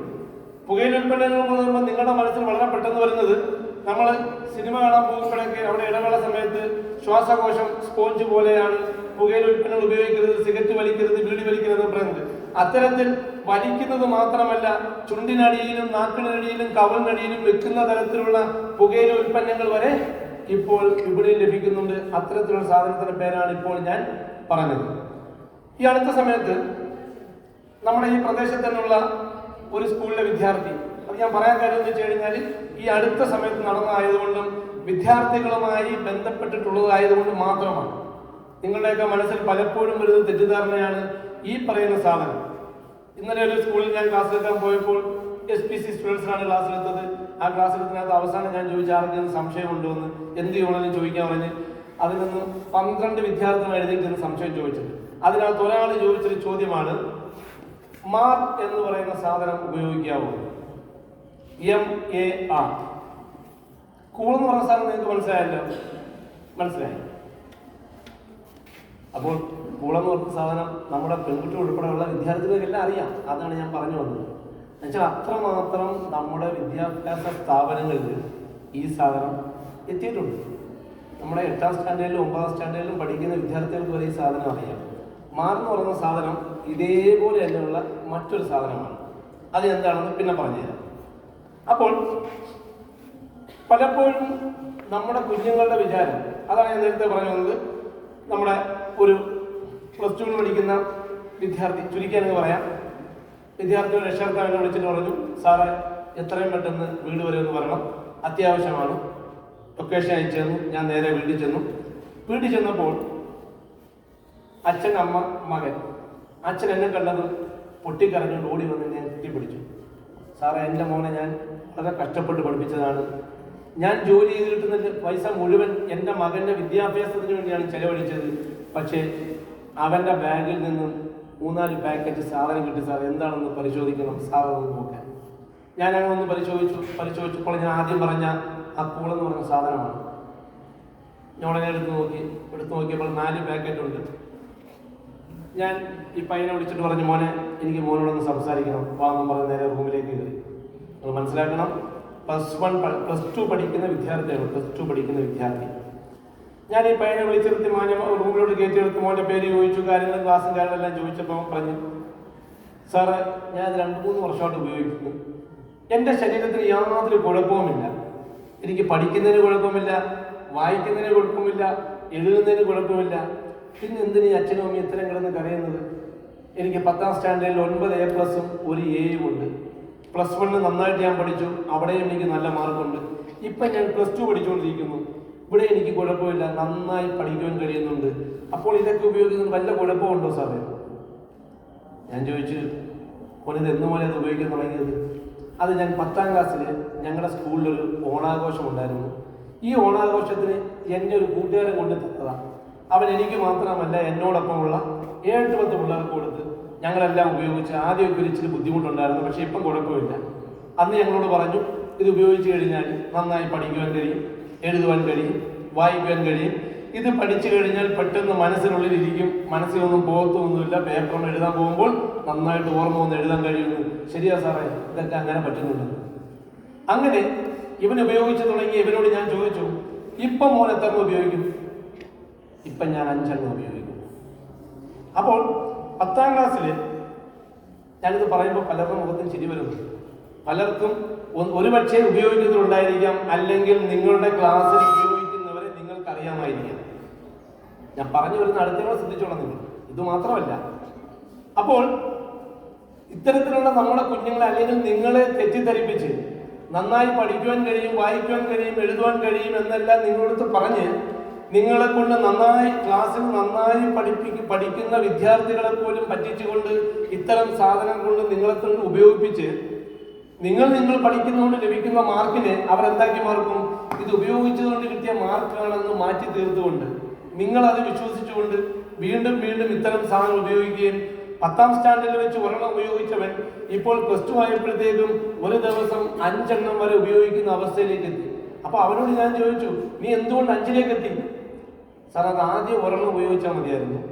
പിന്നെ ഒരെണ്ണം ഉപയോഗിച്ച് കുറച്ച് സമയം കഴിയുമ്പോഴത്തേക്ക് ശരീരത്തിന് ഭയങ്കര ബുദ്ധിമുട്ട്, ഭയങ്കര തലവേദന, പഠിക്കാൻ പറ്റുന്നില്ല, ഉറക്കം വരുന്നു, ശാരീരികമായ പല ബുദ്ധിമുട്ടുകളും. അപ്പോൾ ഞാൻ 2ാമത് ഒന്നുകൂടി ഉപയോഗിച്ചു. അപ്പോൾ എനിക്ക് കുഴപ്പമില്ല. കുറേ നാൾ കഴിഞ്ഞപ്പോൾ 2 കഴിയുമ്പോഴും ബുദ്ധിമുട്ട്. അപ്പോൾ എന്ത് ചെയ്തവൻ 3ലേക്ക് എത്തി, 4ലേക്ക് എത്തി. പിന്നെ അവൻ എന്ത് ചെയ്തു? 5ലേക്ക് എത്തി. അപ്പോൾ നമ്മൾ വിചാരിക്കും 2 വർഷം കൊണ്ട് 5ലെത്തിയവൻ 4 വർഷം കൊണ്ട് 10ലെത്തുമെന്ന്. 10ലെത്തില്ല. പിന്നീട് അവൻ എന്ത് ചെയ്യും? തുച്ഛമായ സമയം കൊണ്ട് ഈ 5ന്റെയും ലഹരി ഒറ്റയടിക്ക് കിട്ടുന്ന മറ്റേതെങ്കിലും വസ്തുക്കളുണ്ടോ എന്നവൻ തിരക്കും. 1 ഉപയോഗിച്ച്, 2 ഉപയോഗിച്ച്, 3 ഉപയോഗിച്ച്, 5, 6, 7ലേക്ക് പോകുന്നതിന് പകരം ഒരൊറ്റ തവണ ഉപയോഗിച്ചാൽ ഏതെങ്കിലും ലഹരി വസ്തു ഉണ്ടോ എന്ന് അവൻ തിരക്കും, അല്ലെങ്കിൽ അവൾ തിരക്കും. ആ തിരക്കുന്നവരോട് എന്ത് ചെയ്യുന്നു? അവൻ ഈ പറയുന്ന കൂളെന്ന് പറയുന്ന ചെറിയ വസ്തുവിൽ നിന്നും കഞ്ചാവ് ഉൾപ്പെടെയുള്ള മയക്കുമരുന്നുകളിലേക്കും വളരെ പെട്ടെന്ന് എത്തിച്ചേരുന്നു. ഇതുപയോഗിച്ച് 1-2 വർഷം കഴിയുമ്പോൾ, അല്ലെങ്കിൽ 1 വർഷം കഴിയുമ്പോഴത്തേക്കും അവൻ എന്ത് ചെയ്യുന്നു? മാരകമായ സിന്തറ്റിക് ഡ്രഗ്സുകളിലേക്ക്, അതായത് രാസലഹരിയിലേക്ക്. രാസലഹരി എന്താണെന്ന് അറിയാമോ? ഇവിടെ മൊബൈൽ വെച്ചൊക്കെ റെക്കോർഡ് ചെയ്തുകൊണ്ടിരിക്കുകയാണ്. ഞാൻ സാധാരണ ലഹരി വസ്തുക്കൾ പറയുന്നില്ല. എമ്മിൽ തുടങ്ങുന്ന സാധനം നിങ്ങൾക്കറിയാമല്ലോ, 4 അക്ഷരമുള്ളത്, പത്രമാധ്യമങ്ങളിലൊക്കെ സ്ഥിരം വായിക്കുന്നത്. ഞാൻ ഒരു ക്ലാസ്സിൽ നിന്ന് പറഞ്ഞപ്പോൾ അത് 5ാം സ്റ്റാൻഡേർഡുകളുടെ ക്ലാസ്സിലെ കുട്ടികളുടെ ഞാൻ പറഞ്ഞത്. ഞാൻ പറഞ്ഞ് രാഷ്ട്രീയ എന്താണെന്ന് അറിയാമല്ലോ, എമ്മിൽ തുടങ്ങുന്ന ഞങ്ങളിപ്പോൾ 3ാം ക്ലാസ്സാണ് എഴുന്നേറ്റ് എന്ന് പറഞ്ഞു, സാറേ ഇന്ന ആ സാധനമല്ലേ. അപ്പോൾ ഒരു 3ാം സ്റ്റാൻഡേർഡുകാരന് പോലും മനസ്സിലാക്കാൻ കഴിയുന്ന തരത്തിൽ നമ്മുടെ വീടുകളിലായാലും നമ്മുടെ സ്കൂളുകളിലായാലും നമ്മുടെ വിദ്യാലയങ്ങളിലായാലും ഇത്തരം സാധനം വളരെ പോപ്പുലർ ആയിക്കൊണ്ടിരിക്കുകയാണ്. മനസ്സിലായോ? ഞങ്ങളൊക്കെ ഈ അടുത്ത സമയത്ത് ഇതൊക്കെ കേൾക്കാൻ തുടങ്ങിയത്. പക്ഷെ നമ്മുടെ വീട്ടിലെ കുഞ്ഞുങ്ങൾ കൊച്ചു പ്രായത്തിലേക്ക് കേട്ടു തുടങ്ങി. അപ്പോൾ ഈ വിദ്യാർത്ഥി അടുത്തൊരു ചോദ്യം എന്നോട് ചോദിക്കുകയാണ്, സാറേ ഞാൻ 4 ഉപയോഗിച്ചാലും 5 ഉപയോഗിച്ചാലും എന്താ ഈ അമ്മ അച്ഛൻ കരയുടെ ആവശ്യമുണ്ടോ? എൻ്റെ ക്ലാസ്സിലെ പെൺകുട്ടികൾ വരെ ഇത് ഉപയോഗിക്കുന്നുണ്ടല്ലോ, പിന്നെന്താ കുഴപ്പമൊന്നും? അടുത്ത ചോദ്യമാണ്. ഞാൻ ഞെട്ടിപ്പോകുന്ന ചോദ്യങ്ങളാണ് ഇങ്ങോട്ട് ചോദിക്കുന്നത്. എൻ്റെ ക്ലാസ്സിലെ പെൺകുട്ടികൾ വരെ ഇത് ഉപയോഗിക്കുന്നുണ്ടല്ലോ, പിന്നെന്താ കുഴപ്പമൊന്നും? അപ്പോൾ നമ്മൾ മനസ്സിലാക്കേണ്ടത് എന്താണ്? ഒരു കാലത്ത് നമ്മൾ ആൺകുട്ടികളെ മാത്രം നീ ശ്രദ്ധിച്ചോണം, നീ സൂക്ഷിച്ചോണം, ഇത്തരം സാധനങ്ങൾ ഉപയോഗിച്ചാൽ ശരീരത്തിന് കേടാണ്, നീ സമയത്ത് നേരത്തെ വരണം എന്ന് പറഞ്ഞിരുന്ന ഭാഗത്തിൽ നിന്നും വ്യത്യസ്തമായി ഇപ്പോൾ എന്താണ്, പെൺകുട്ടികളോട് പോലും ഇത്തരം കേസുകളിൽപ്പെട്ട് അകത്തായി കൊണ്ടിരിക്കുകയാണ്. ഞാനിപ്പോൾ ഈ ക്ലാസ് കഴിയുമ്പോൾ നിങ്ങൾക്ക് ചെറിയൊരു നോട്ടീസ് തരും. വളരെ കുറച്ചേ ഉള്ളൂ, വളരെ കുറച്ച് സാധനമേ നമുക്ക് അനുവദിച്ചു തന്നിട്ടുള്ളൂ. അത് 70 സ്കൂളിൽ എനിക്ക് വിതരണം ചെയ്യേണ്ടതാണ്. അപ്പോൾ നിങ്ങൾക്ക് കുറേശ്ശെ നൽകും. നിങ്ങളത് ഒന്ന് വായിച്ചു നോക്കുക, വായിച്ചു നോക്കിയിട്ട് അടുത്ത കുട്ടികൾക്ക് വായിക്കാൻ കൊടുക്കുക. ഇല്ലെന്നുള്ളത് എന്ത് ചെയ്യണം, നിങ്ങൾ സ്വന്തമായി അതൊരു ബുക്കിലേക്ക് പകർത്തി എഴുതുക. അതിനകത്ത് കുറേ നിയമങ്ങളും അതിനെക്കുറിച്ച് മനസ്സിലാക്കേണ്ട ചില കാര്യങ്ങളും. അപ്പോൾ മനസ്സിലാക്കേണ്ട ഒരു കാര്യം എന്താണ്, ഗെറ്റ് വേ ഡ്രഗ്സ്, അതായത് നിങ്ങൾ മയക്കുമരുന്നിലേക്ക് പോകുന്നതിനുള്ള ഒരു ചെറിയ വാതിൽ മാത്രമാണ് ഞാൻ ഈ പറഞ്ഞ പുകയില ഉൽപ്പന്നം എന്ന് പറയുന്നത്. അപ്പോൾ ഇത്തരം സാധനങ്ങൾ ഉപയോഗിച്ച് കഴിഞ്ഞാൽ എന്ത് ചെയ്യുന്നു, വളരെ പെട്ടെന്ന് തന്നെ 2-3 വർഷം കൊണ്ട് നമ്മൾ മാരകമായ ലഹരി വസ്തുക്കൾ ഉപയോഗിക്കുന്ന അവസ്ഥയിലേക്ക് എത്തും. അത് നമ്മുടെ ഭാവി പോകുന്ന ഭാഗമാണ് ഞാനീ പറഞ്ഞത്. ഇങ്ങനെ ലഹരി വസ്തുവിലേക്ക് പോകുന്ന അവസ്ഥ ഉണ്ടായിരിക്കുന്ന അടുത്ത സംഭവിക്കുന്നത് എന്താണ്? അടുത്ത സംഭവിക്കുന്നതാണ് ഇപ്പം ഞാൻ അനുഭവിച്ചുകൊണ്ടിരിക്കുന്ന ഒരു പ്രശ്നം. അത് വേറൊന്നുമല്ല, കരുനാഗപ്പള്ളി MLA അപ്പുറത്തും പറഞ്ഞായിരുന്നു ഈ സംഭവം. കരുനാഗപ്പള്ളി MLA വിളിച്ചു പറഞ്ഞനുസരിച്ച് ഒരു വീട്ടിൽ ഒരു അമ്മയുടെ കരച്ചിൽ കേൾക്കുവാൻ വേണ്ടി ഞാൻ അവിടെ ചെന്നപ്പോൾ അമ്മ പറഞ്ഞ എന്താണ്, 10ാം സ്റ്റാൻഡേർഡ് വരെ നല്ല രീതിയിൽ പഠിച്ച, +1 നന്നായി പഠിച്ച ഒരു വിദ്യാർത്ഥി +2 ആയപ്പോൾ അവന് സ്കൂളിൽ പോകുവാൻ വയ്യ. അവന് സ്കൂളിൽ പോകുവാൻ താല്പര്യമില്ല. ആ സ്കൂളിൽ പോകാൻ താല്പര്യമില്ലാത്ത ആ വിദ്യാർത്ഥിക്ക് 2 ദിവസം കൂടുമ്പോൾ കഞ്ചാവ് വലിക്കുവാൻ ലഭിച്ചില്ല എങ്കിൽ അവൻ വീട്ടിലാകപ്പാടെ പ്രശ്നമാണ്. ദൂരത്തെ കാര്യമൊന്നുമല്ല പറയുന്നത്. നമ്മളൊരു സമയത്ത് പറയുമ്പോൾ ഇതങ്ങ് മലപ്പുറത്ത് നടന്നു, ഹൈദരാബാദ് നടന്നു, ബാംഗ്ലൂർ നടന്നു, കൽക്കട്ടയിൽ നടന്നു എന്ന് പറയുമ്പോൾ ഇതൊന്നുമല്ല. നമ്മുടെ ചുറ്റുവട്ടത്ത്, നമ്മുടെ കരുനാഗപ്പള്ളി താലൂക്കിൽ ചവറയിലും കരുനാഗപ്പള്ളിയുമായി നടന്ന സംഭവമാണ് ഞാനീ പറയുന്നത്. നമ്മുടെ ഈ ചുറ്റുവട്ടത്ത് നടന്ന സംഭവങ്ങൾ ഇന്നലെ ചുറ്റുവട്ടത്താണെങ്കിൽ ഇന്ന് നമ്മുടെ വീടുകളിൽ അല്ലെങ്കിൽ നാളെ നമ്മുടെ വീടുകളിൽ സംഭവിക്കുവാൻ സാധ്യതയുണ്ട്. നിങ്ങൾക്കറിയായിരിക്കും, നിങ്ങളുടെ ക്ലാസ്സിലെ വിദ്യാർത്ഥികൾ ഇത്തരത്തിലുള്ള പുകയില ഉൽപ്പന്നങ്ങൾ ചുണ്ടിനടിയിലും നാക്കിനടിയിലും കവിളിനടിയിലും വെക്കുന്ന ഇത്തരം സാധനങ്ങൾ വെച്ചിട്ട് അതിൻ്റെ ലഹരിയിൽ ക്ലാസ്സുകളിൽ ഇരിക്കുകയും അധ്യാപകർ പുറത്തേക്ക് പോകുമ്പോൾ ആ ഉപയോഗിച്ച ശേഷമുള്ള സാധനം ജനലിലേക്ക് എടുത്ത് പുറത്ത് കളയുകയും ചെയ്യുന്ന ഒരുപാട് കൂട്ടുകാരെ നിങ്ങൾക്കറിയായിരിക്കും. 8ലും 9ലും ഒക്കെ പഠിക്കുന്ന വിദ്യാർത്ഥികളിൽ. ഞാൻ നിങ്ങളുടെ സ്കൂളുകളിലെല്ലാം പരിശോധന നടക്കുന്നുള്ളൂ, നിങ്ങളാരും അറിയുന്നില്ലെന്നേ ഉള്ളൂ. പല സ്കൂളുകളിലും ഞാൻ ആഴ്ച ഒഴിക്കുക അല്ലെങ്കിൽ 10 ദിവസം 15 ദിവസം കൂടുമ്പോൾ ഞാൻ എല്ലാ സ്കൂളുകളിലും വന്നുകൊണ്ടിരിക്കുകയാണ്. നിങ്ങളുടെയൊക്കെ ടീച്ചേഴ്സ് എല്ലാം എൻ്റെ അടുത്ത് കാര്യങ്ങൾ പറയാറുണ്ട്. പേരൊന്നും പറയാൻ എനിക്കറിയില്ല, അപ്പോൾ എൻ്റെ അടുത്ത് പറയാറുണ്ട്. അപ്പോൾ അത്രമാത്രം നമ്മുടെ വിദ്യാലയങ്ങളിൽ നമ്മുടെ വിദ്യാർത്ഥികൾ ഇത്തരം സാധനങ്ങൾ ഉപയോഗിക്കുന്നുണ്ട്. അപ്പോൾ അങ്ങനെ ഉപയോഗിച്ചൊരു വിദ്യാർത്ഥി അവനെന്താണ്, കഞ്ചാവ് സമയത്ത് കിട്ടിയില്ലെങ്കിൽ വീട്ടിൽ മാരകമായ പ്രശ്നങ്ങൾ ഉണ്ടാക്കുന്നു. TV അടിച്ചു പൊട്ടിക്കുന്നു, മിക്സി അടിച്ചു പൊട്ടിക്കുന്നു, ആഹാര സാധനം എടുത്തെറിയുന്നു. പക്ഷെ അവൻ ഈ സാധനം കിട്ടിക്കഴിയുമ്പോൾ, ഒന്ന് പുകച്ചു കഴിയുമ്പോൾ പിന്നെ 2 ദിവസത്തേക്ക് അവൻ നോർമലാണ്, ഒരു കുഴപ്പമൊന്നുമില്ല. അങ്ങനെ ഈ നമ്പർ കിട്ടിയെടുത്ത് ലൊക്കേഷൻ അനുസരിച്ച് ഞാൻ അവിടെ ചെന്നു. ഈ അമ്മയോട് സംസാരിച്ചപ്പോൾ അമ്മ പറഞ്ഞത് എന്താണ്, സാറേ എൻ്റെ മോനിപ്പം വീട്ടിലുണ്ട്, ആ സാർ അങ്ങോട്ട് ചെല്ലണ്ട, ചെന്ന് കഴിഞ്ഞാൽ അവൻ്റെ പിച്ചാത്തി പിടിക്ക് സാററിയാവും. കാര്യം അവൻ ഒരു ചെറിയ പിച്ചാത്തിയുമായിട്ടാണ് നടക്കുന്നത്, ആര് എന്നാലും കുത്തി വീഴ്ത്തും. അത്തരത്തിലുള്ള പ്രശ്നമാണ്, സാർ അതുകൊണ്ട് അങ്ങോട്ട് പോകണ്ടാകും. ഞാൻ എന്ത് ചെയ്തു, അവൻ പഠിച്ചിരുന്ന 10ാം സ്റ്റാൻഡേർഡ് വരെ പഠിച്ചിരുന്ന സ്കൂളിൽ പോയി അവനെക്കുറിച്ച് തിരക്കിയപ്പോൾ എന്താണ്, അവൻ 8ാം സ്റ്റാൻഡേർഡിലാണ് സ്കൂളിലെത്തിയത്. 9ാം ക്ലാസ് മുതൽ ചെറിയ തരത്തിൽ കൂൾ പോലെയുള്ള പുകയില ഉൽപ്പന്നങ്ങൾ ഉപയോഗിച്ചു തുടങ്ങിയതാണ്. 9ാം ക്ലാസ് മുതൽ. അന്ന് ഇതേപോലെ ആരോ അവൻ്റെ മുന്നിലേക്ക്, അവൻ്റെ കയ്യിലേക്ക് ഈ ഒരു സാധനം കൊണ്ടു കൊടുത്തിട്ട് പറഞ്ഞു, ഈ സാധനം ഉപയോഗിച്ചു കഴിഞ്ഞാൽ നന്നായി പഠിക്കാം, നന്നായി എഴുതാം, നന്നായി വായിക്കാം, നന്നായി ഉറക്കമൊഴിഞ്ഞ് പഠിക്കുന്നുണ്ട്, യാതൊരു കുഴപ്പവുമില്ല, ശരീരത്തിന് നല്ല സുഖമാണ്, വളരെ വിലക്കുറവാണ് എന്ന് പറഞ്ഞ് ഇവൻ്റെ കയ്യിൽ കൊടുത്ത സാധനം ഇവൻ ഉപയോഗിച്ചതിൻ്റെ അടിസ്ഥാനത്തിൽ 9 ഉപയോഗിച്ചു, 10 ഉപയോഗിച്ചു.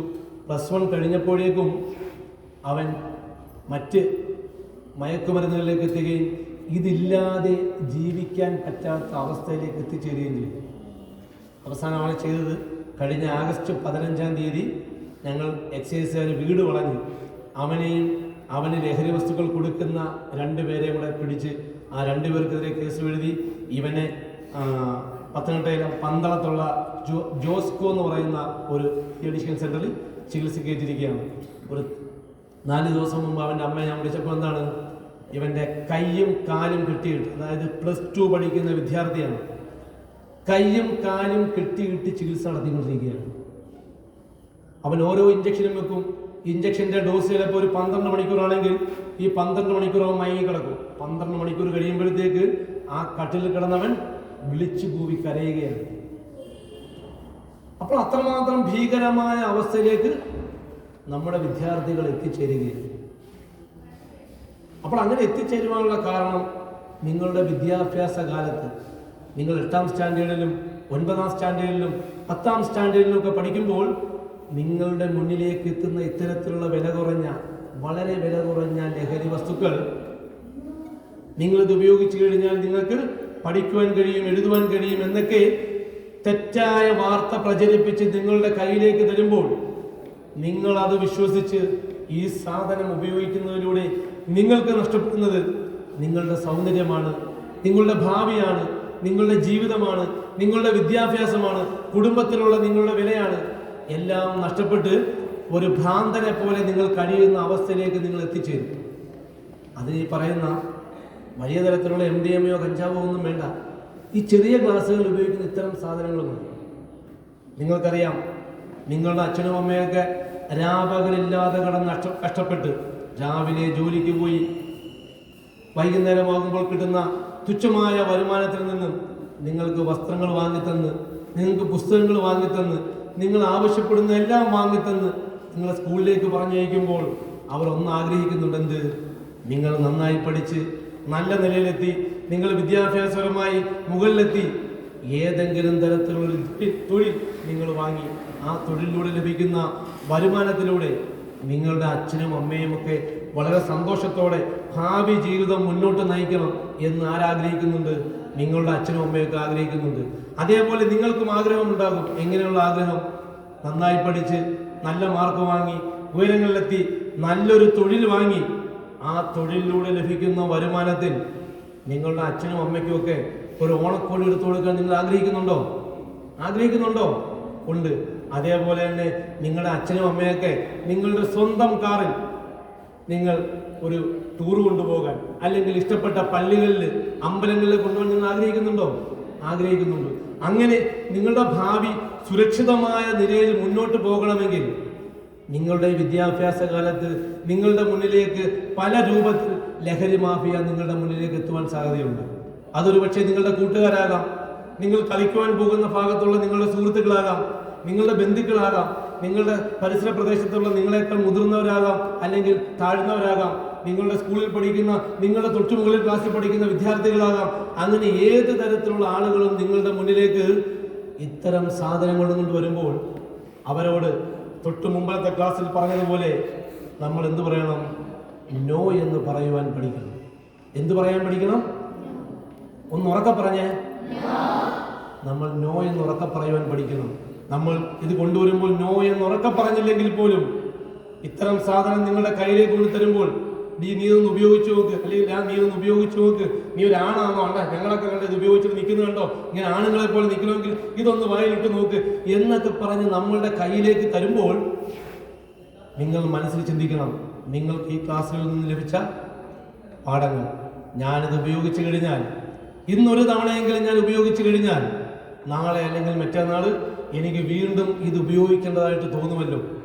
അങ്ങനെ തോന്നിക്കഴിഞ്ഞാൽ ഈ ആഴ്ചയും അടുത്ത ആഴ്ചയും പിന്നെ ദിവസങ്ങൾ ഞാൻ അത് ഉപയോഗിക്കേണ്ടി വരുമല്ലോ.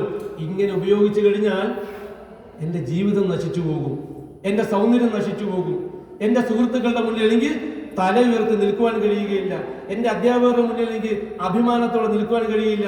അതുകൊണ്ട് ഈ സാധനം എൻ്റെ ജീവിതത്തെ ഇല്ലാതാക്കും, എൻ്റെ വിദ്യാഭ്യാസത്തെ ഇല്ലാതാക്കും, എൻ്റെ സമൂഹത്തിലുള്ള വില ഇല്ലാതാക്കും എന്ന് നിങ്ങൾ മനസ്സിലാക്കി ഈ സാധനം എനിക്ക് വേണ്ട എന്ന് പറയുവാൻ നമ്മൾ തയ്യാറാവണം.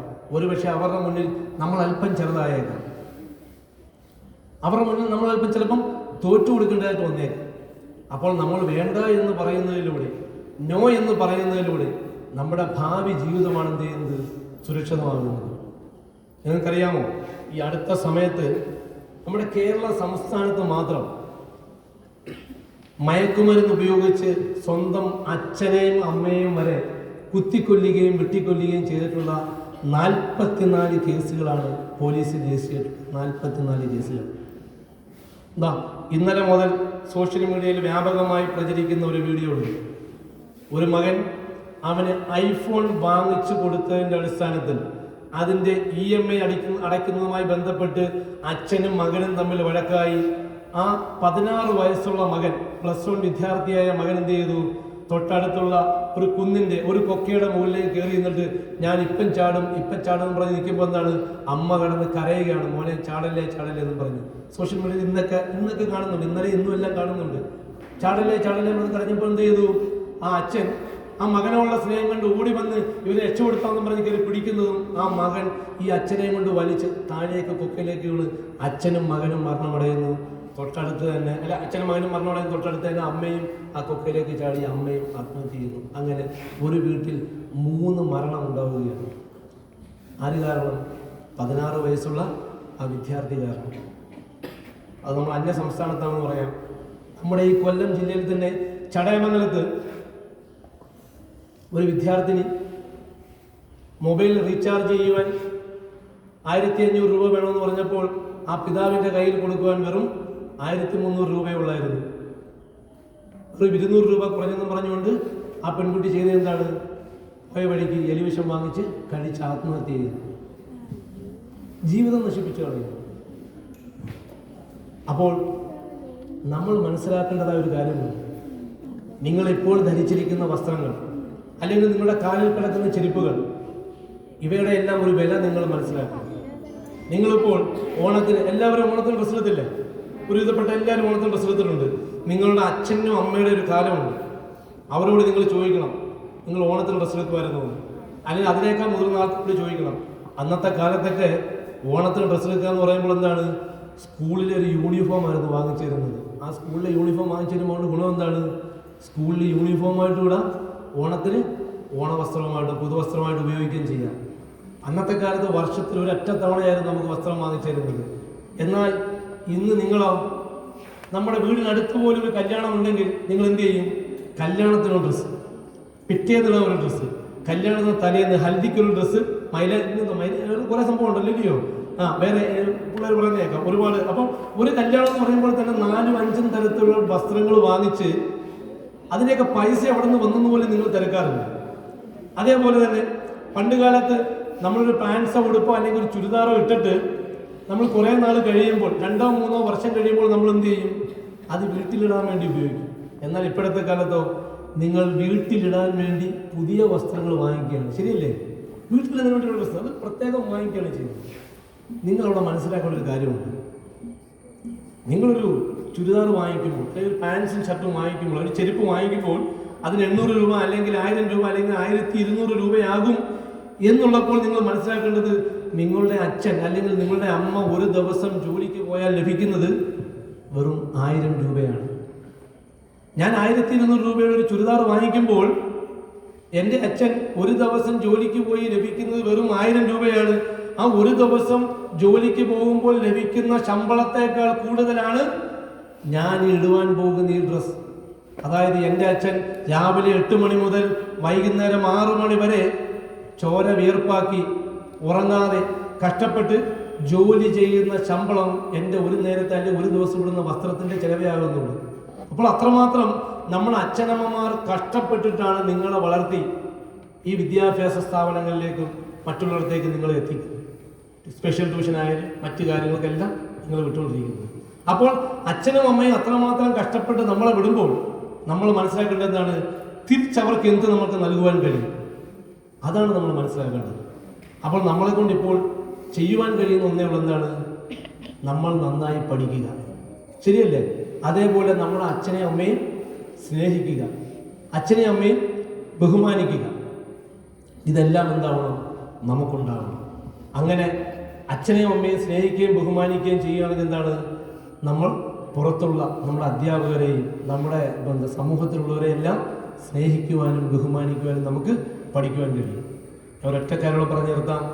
നമുക്കറിയാം, നമ്മുടെ ജില്ലയുടെ വടക്കുള്ള, അതായത് താമരശ്ശേരിയുള്ള, കോഴിക്കോട് താമരശ്ശേരിയുള്ള ക്യാൻസർ ബാധിതയായ ഒരമ്മ തൻ്റെ മകനെ നന്നായി പഠിപ്പിക്കണം, നല്ല നിലയിൽ എത്തിക്കണം എന്നുള്ള ആഗ്രഹത്തോടു കൂടി അവന് നല്ല വിദ്യാഭ്യാസം കൊടുത്തു. അവരുടെ ഭർത്താവ് മരണപ്പെട്ടു പോയതാണ്. ഏക മകനായിരുന്നു ഉണ്ടായിരുന്നത്. ഈ ക്യാൻസർ ബാധിതയായ അമ്മയ്ക്ക് മറ്റ് ജോലിക്കൊന്നും പോകുവാൻ കഴിയാത്തതുകൊണ്ട് തൊട്ടടുത്തുള്ള വീടുകളിലെ പാത്രം കഴുകിക്കൊടുത്തും മുറ്റമടിച്ചു കൊടുത്തും അവരുടെ തുണി കഴുകിക്കൊടുത്തും ലഭിക്കുന്ന തുച്ഛമായ വരുമാനത്തിലൂടെ തൻ്റെ മകനെ പഠിപ്പിച്ചു.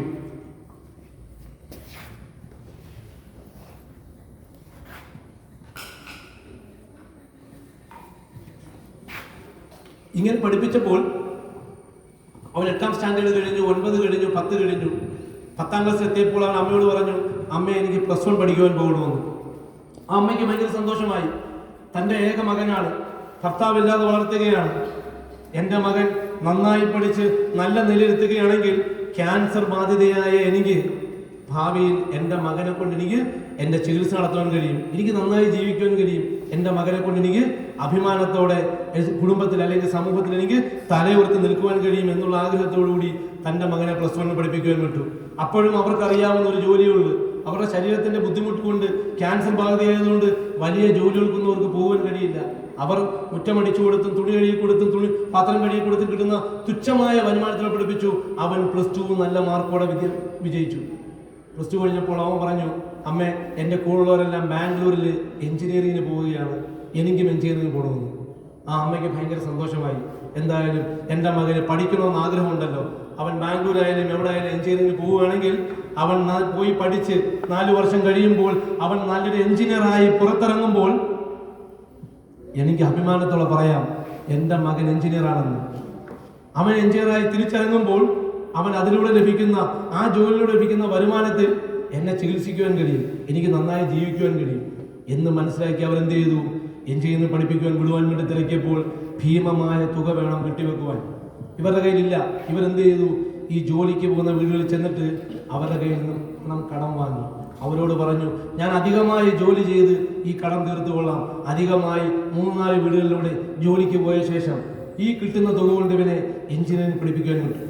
ഇവൻ 1ാം സെമസ്റ്റർ കഴിഞ്ഞു, 2ാം സെമസ്റ്റർ കഴിഞ്ഞു, 3ാം സെമസ്റ്റർ, 4ാം സെമസ്റ്റർ, അങ്ങനെ 2 വർഷം കഴിഞ്ഞപ്പോൾ ഇവൻ ഇടയ്ക്ക് വരുന്നുണ്ട് പോകുന്നുണ്ട്, സ്റ്റഡി ലീവിന് വരുന്നു, പഠിക്കുന്നു. വളരെ സന്തോഷത്തോടെ കഴിഞ്ഞുകൊണ്ടിരിക്കെ ഏതാണ്ട് 2.5-3 വർഷം കഴിഞ്ഞപ്പോൾ ഒരു ദിവസം വന്ന ഇവൻ തിരികെ പോകുന്നില്ല. ആഴ്ച 1 10 ദിവസമായി, 12 15 ഇവൻ പോകാതിരുന്നപ്പോൾ അമ്മ ചോദിച്ചു, മോനെ നീ എന്താ പഠിക്കുവാൻ പോകാത്തത്? ഉടനെ മകൻ പറയുകയാണ്, അമ്മ എനിക്കിനി ബാംഗ്ലൂർ പോകാൻ വയ്യ, എനിക്ക് പഠിക്കാൻ വയ്യ. അത് ചോദിച്ചു, മോനെ അതെന്താ? നിനക്കറിയാമല്ലോ, ഞാൻ ഒരുപാട് കഷ്ടപ്പെട്ട്, ഞാൻ ക്യാൻസർ ബാധിതയാണ്, ഇത്രയുമൊക്കെ കഷ്ടപ്പെട്ട് നിന്നെ പഠിപ്പിക്കുവാൻ മുന്നോട്ട് വിടുന്നത് നീ നല്ലൊരു എഞ്ചിനീയറായി തിരിച്ചറിയാൻ വേണ്ടിയാണ്. മോൻ എന്താ പോകാത്ത? അത് അമ്മ, എനിക്ക് അവിടെ ഭയങ്കര സാമ്പത്തികമായ ബാധ്യതയാണ്, എനിക്ക് ഭയങ്കര കടമാണ്, എനിക്ക് അങ്ങോട്ട് പോകുവാൻ പറ്റുന്നില്ല, കടക്കാരെല്ലാം എന്നെ പിടിച്ച് നിർത്തുകയാണ്, എനിക്കൊന്നും പഠിക്കുവാൻ കഴിയുന്നില്ല, എനിക്കൊന്നും ഓർക്കുവാൻ കഴിയുന്നില്ല, എനിക്ക് വായിക്കുവാൻ കഴിയുന്നില്ല, ശരീരത്തിനാകെ ബുദ്ധിമുട്ട്, അതുകൊണ്ട് എനിക്ക് പോകാൻ പറ്റുന്നില്ലെന്ന്. എന്താ സംഭവിച്ചതെന്നറിയാമോ? ഈ മകൻ ഇവിടുന്ന് +2 കഴിഞ്ഞിട്ട് എഞ്ചിനീയറിങ്ങിന് വേണ്ടി പഠിക്കുവാൻ ചെന്നപ്പോൾ അവനെ ബാംഗ്ലൂർ ചെന്നപ്പോൾ വലിയൊരു നഗരത്തിൽ ചെല്ലുകയാണ്. അവനെന്തോ ഒരു സ്വാതന്ത്ര്യം ലഭിച്ച പോലെ. നിങ്ങൾക്കറിയാം, നിങ്ങൾ 8ലും 9ലും പഠിക്കുമ്പോൾ നിങ്ങൾക്ക് എന്തെങ്കിലും തരത്തിലൊരു ബുദ്ധിമുട്ട് നിങ്ങളുടെ സ്കൂളിൽ വെച്ചുണ്ടാകുമ്പോൾ നിങ്ങളുടെ ടീച്ചർ അത് കണ്ടെത്തുന്നു. നിങ്ങൾ ടീച്ചർ എന്ത് ചെയ്യും? നിങ്ങളുടെ രക്ഷകർത്താക്കളെ വിളിച്ചു പറയും. ശരിയല്ലേ? അങ്ങനെ ഒരു ബന്ധമുണ്ട്. നിങ്ങൾ സ്കൂളിൽ വെച്ച് എന്തെങ്കിലും, വീട്ടിൽ വെച്ച് എന്തെങ്കിലും കുസൃതികൾ കാണിക്കുകയോ വീട്ടിൽ വെച്ച് എന്തെങ്കിലും പ്രശ്നങ്ങളുണ്ടെങ്കിൽ എന്ത് ചെയ്യും? നിങ്ങൾ രക്ഷകർത്താക്കൾ എന്ത് ചെയ്യും? നേരെ സ്കൂളിലേക്ക് അധ്യാപകരെ വിളിച്ചു പറയും. നിങ്ങൾ ഒരു ദിവസം ക്ലാസ്സിൽ വന്നില്ല, വീട്ടിൽ നിന്ന് ഒരുങ്ങി ഇറങ്ങി നിങ്ങൾ ക്ലാസ്സിൽ വന്നില്ലെങ്കിൽ എന്ത് ചെയ്യും? വരാത്തവരുടെ ലിസ്റ്റ് അന്നത്തെ ക്ലാസ് ടീച്ചർ ഗ്രൂപ്പിലിടും, ഇന്ന ആൾക്കാർ വന്നിട്ടില്ലെന്ന്. ഇങ്ങനെ ഇടുമ്പോൾ എന്ത് ചെയ്യും? നിങ്ങളുടെ രക്ഷകർത്താക്കൾക്ക് അറിയുവാൻ കഴിയും ഇവൻ ക്ലാസ്സിൽ എത്തിയിട്ടില്ലെന്ന്. അതായത് ഒരു പ്രത്യേക ചട്ടക്കൂടിലാണ് നിങ്ങൾ പഠിച്ചുകൊണ്ടിരിക്കുന്നത്. സ്കൂള് വീട്, സ്കൂള് വീട്, ട്യൂഷൻ, അങ്ങനെ പോകുമ്പോൾ എന്താണ്?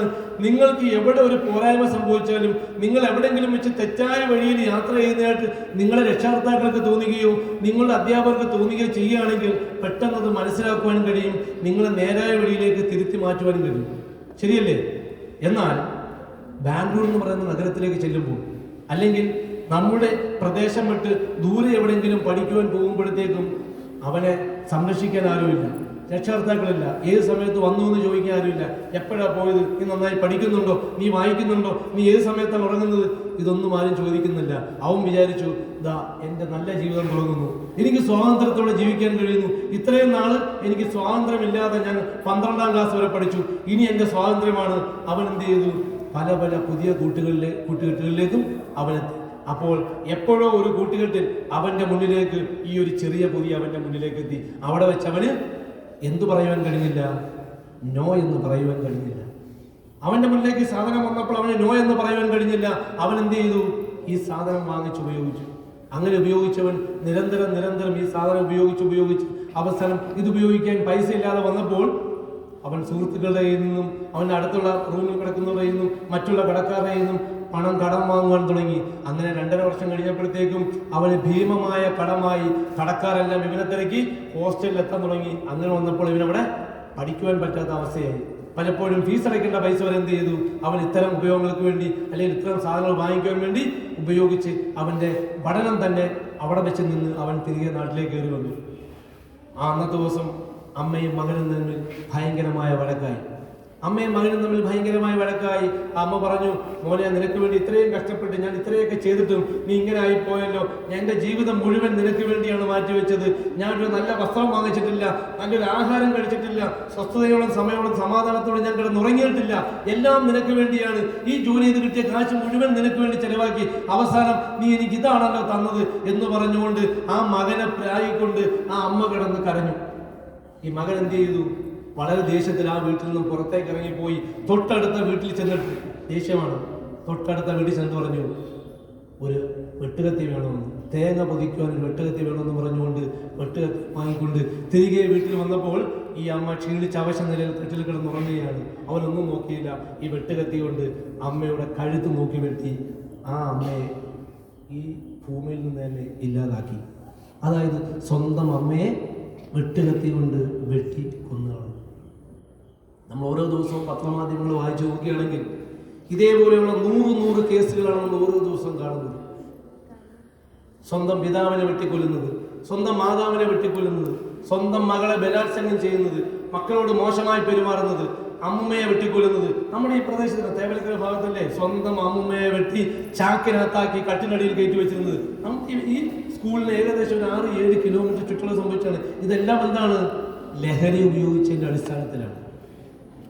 അപ്പോൾ നിങ്ങൾ മനസ്സിലാക്കുക, ലഹരി വസ്തുക്കൾ ഉപയോഗിക്കുന്നത് കൊണ്ട് ഒരിക്കലും നമ്മൾ നന്നാവാൻ പോകുന്നില്ല, ജീവിതത്തിൽ വിജയം നേടാൻ പോകുന്നില്ല, നമുക്ക് അഭിമാനമുണ്ടാകാൻ പോകുന്നില്ല. നമ്മുടെ ജീവിതവും വിദ്യാഭ്യാസവും നമ്മുടെ ധനവും എല്ലാം നഷ്ടപ്പെടുകയുള്ളൂ. നിങ്ങൾ നന്നായി പഠിക്കുക. നമുക്ക് ലഹരി വേണം. എങ്ങനെയുള്ള ലഹരി? പഠനമാകുന്ന ലഹരി, എഴുത്താകുന്ന ലഹരി, വായനയാകുന്ന ലഹരി, ഇങ്ങനെയുള്ള നല്ല നല്ല ലഹരികളെ മാത്രം നമ്മുടെ മുന്നിലേക്ക് ചേർത്ത്, നമ്മുടെ മനസ്സിലേക്ക് ചേർത്ത്, നമ്മുടെ ക്ലാസ്സുകളിലേക്ക് ചേർത്ത് അതുമായി മാത്രം നിങ്ങൾ മുന്നോട്ട് പോവുക. ഞാൻ ഏതായാലും ഒരു കുറച്ച് നോട്ടീസ് കൊണ്ടുവന്നിട്ടുണ്ട്. ഈ നോട്ടീസ് ഞാൻ ഒരു 4-5 പേർക്ക് നൽകാം. ബാക്കി ഞാൻ റോബിൻ സാറിനെ ഏൽപ്പിക്കും. റോബിൻ സാറ് നിങ്ങളുടെ കയ്യിൽ തരും. പിന്നെ വളരെ കുറച്ചേ ഉള്ളൂ. ബാക്കിയുള്ളവർ നിങ്ങൾ നാളത്തെ ദിവസമോ സമയം കിട്ടുമ്പോഴോ എന്ത് ചെയ്യണം? അതിൽ പറഞ്ഞ ഒരു പേജിൽ പറഞ്ഞിരിക്കുന്ന സാധനങ്ങൾ നിങ്ങളുടെ ബുക്കിലേക്ക് പകർത്തി എഴുതണം. ബുക്കിലേക്ക് എഴുതുമ്പോൾ അത് വായിച്ചു നോക്കണം. അതിലെന്താണ് പറയുന്നതെന്ന് നിങ്ങൾ മനസ്സിലാക്കണം. അപ്പോൾ ഏതായാലും ശരി, എനിക്കിന്ന് ഇങ്ങനെ ഒരു ക്ലാസ് എടുക്കാനുള്ള അവസരം. എന്നേ റോബിൻ സാർ എന്നെ വിളിക്കുന്നുണ്ട്, മോനിഷ ടീച്ചർ വിളിക്കുന്നുണ്ട് നിങ്ങൾക്കൊരു ക്ലാസ് എടുക്കാൻ വേണ്ടി. പക്ഷേ എനിക്ക് സമയം ലഭിക്കാത്തത് കൊണ്ടാണ്. ഏതായാലും ഇന്ന് ഇങ്ങനെ ഒരു ക്ലാസ് ഇവിടെ ഒരുക്കി ജില്ലാ ലീഗൽ സർവീസ് അതോറിറ്റിക്കും അതുമായി ബന്ധപ്പെട്ട് നിൽക്കുന്ന അതിൻ്റെ പിന്നണി പ്രവർത്തകർക്കും അതേപോലെ തന്നെ ഈ സ്കൂളിലെ അധ്യാപകർക്കും എക്സൈസ് വകുപ്പിൻ്റെ പേരിൽ നന്ദി പറഞ്ഞുകൊണ്ട് എൻ്റെ വാക്കുകൾ നിർത്തുന്നു. നന്ദി, നമസ്കാരം.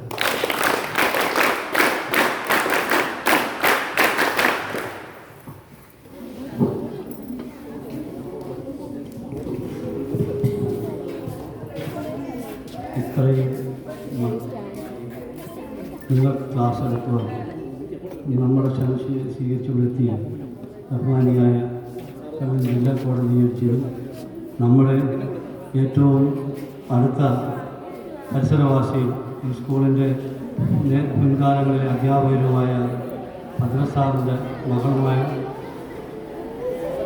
സ്മിതാ മേളത്തിനെയും അതുപോലെ തന്നെ ഇത്രയും മനോഹരമായി എല്ലാം മനസ്സിലാകുന്ന രീതിയിൽ നല്ലൊരു ക്ലാസ് എടുത്ത ശിവാബ് സാറിനും ഒറ്റങ്ങളങ്ങര PTA കമ്മിറ്റിയുടെ പ്രത്യേക അഭിനന്ദനം അറിയിപ്പിക്കുകയാണ്.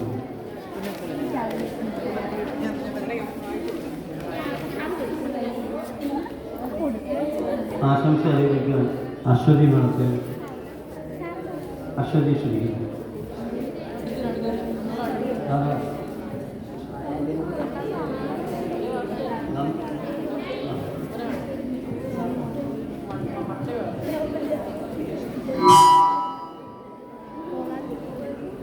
അടുത്ത സ്കൂൾ SPC യൂണിറ്റിൻ്റെ സ്നേഹാദരവ് അഡ്വക്കേറ്റ് സ്മിത എ. ഭദ്രൻ മേഡത്തിന് PTA president Shri Naushad sir നൽകുന്നു.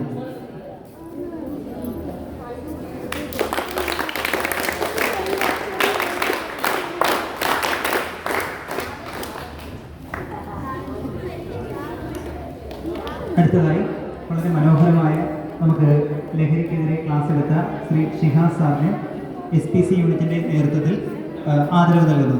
ശ്രീ ബഹുമാനപ്പെട്ട PTA പ്രസിഡന്റ് ക്ഷണിച്ചുകൊള്ളു.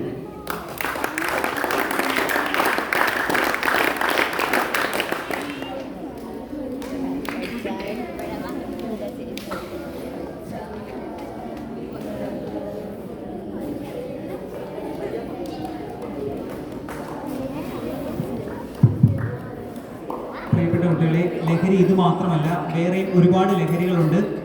പെരുമാറ്റ ലഹരി എന്ന് പറയുന്ന ഒരു ലഹരി കൂടിയുണ്ട്. നമ്മൾ നല്ല നല്ല പെരുമാറ്റങ്ങൾ സ്കൂളിൽ നിന്നും സമൂഹത്തിൽ നിന്നും പഠിക്കേണ്ടതുണ്ട്.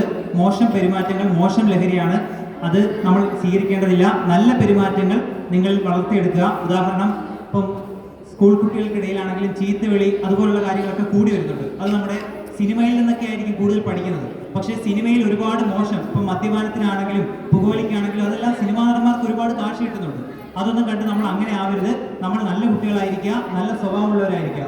അപ്പോൾ അതുകൂടി എനിക്ക് കൂട്ടിച്ചേർക്കണമെന്നുണ്ട്. അതുകൂടാതെ ഈ ന്യൂജൻ ഡ്രഗാണ് അശ്ലീല വീഡിയോസ്, അതായത് ഫോൺ വീഡിയോസൊക്കെ നമ്മുടെ TV-യിലും സിനിമയിലും അതുപോലെ മൊബൈലിലും ഒക്കെ വരും. അതൊന്നും നിങ്ങൾ കാണരുത്. അതെല്ലാം കുറ്റകൃത്യമാണ്. അതെല്ലാം പോലീസ് അറിയുകയാണെങ്കിൽ അതെല്ലാം നമ്മൾ പിടിക്കപ്പെടും. അതുകൊണ്ട് അതിലേക്കൊന്നും നിങ്ങൾ പോകല്.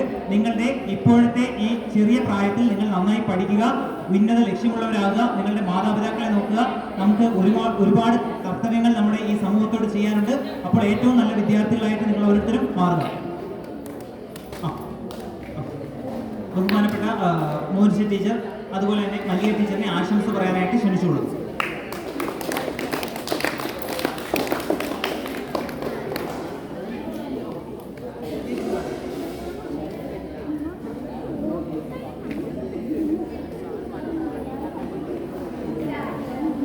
നമസ്കാരം. 3 ദിവസമായിട്ടുള്ള നമ്മുടെ ഈ SPCയുടെ 26, 27 ക്യാമ്പ് നടക്കുകയാണ്.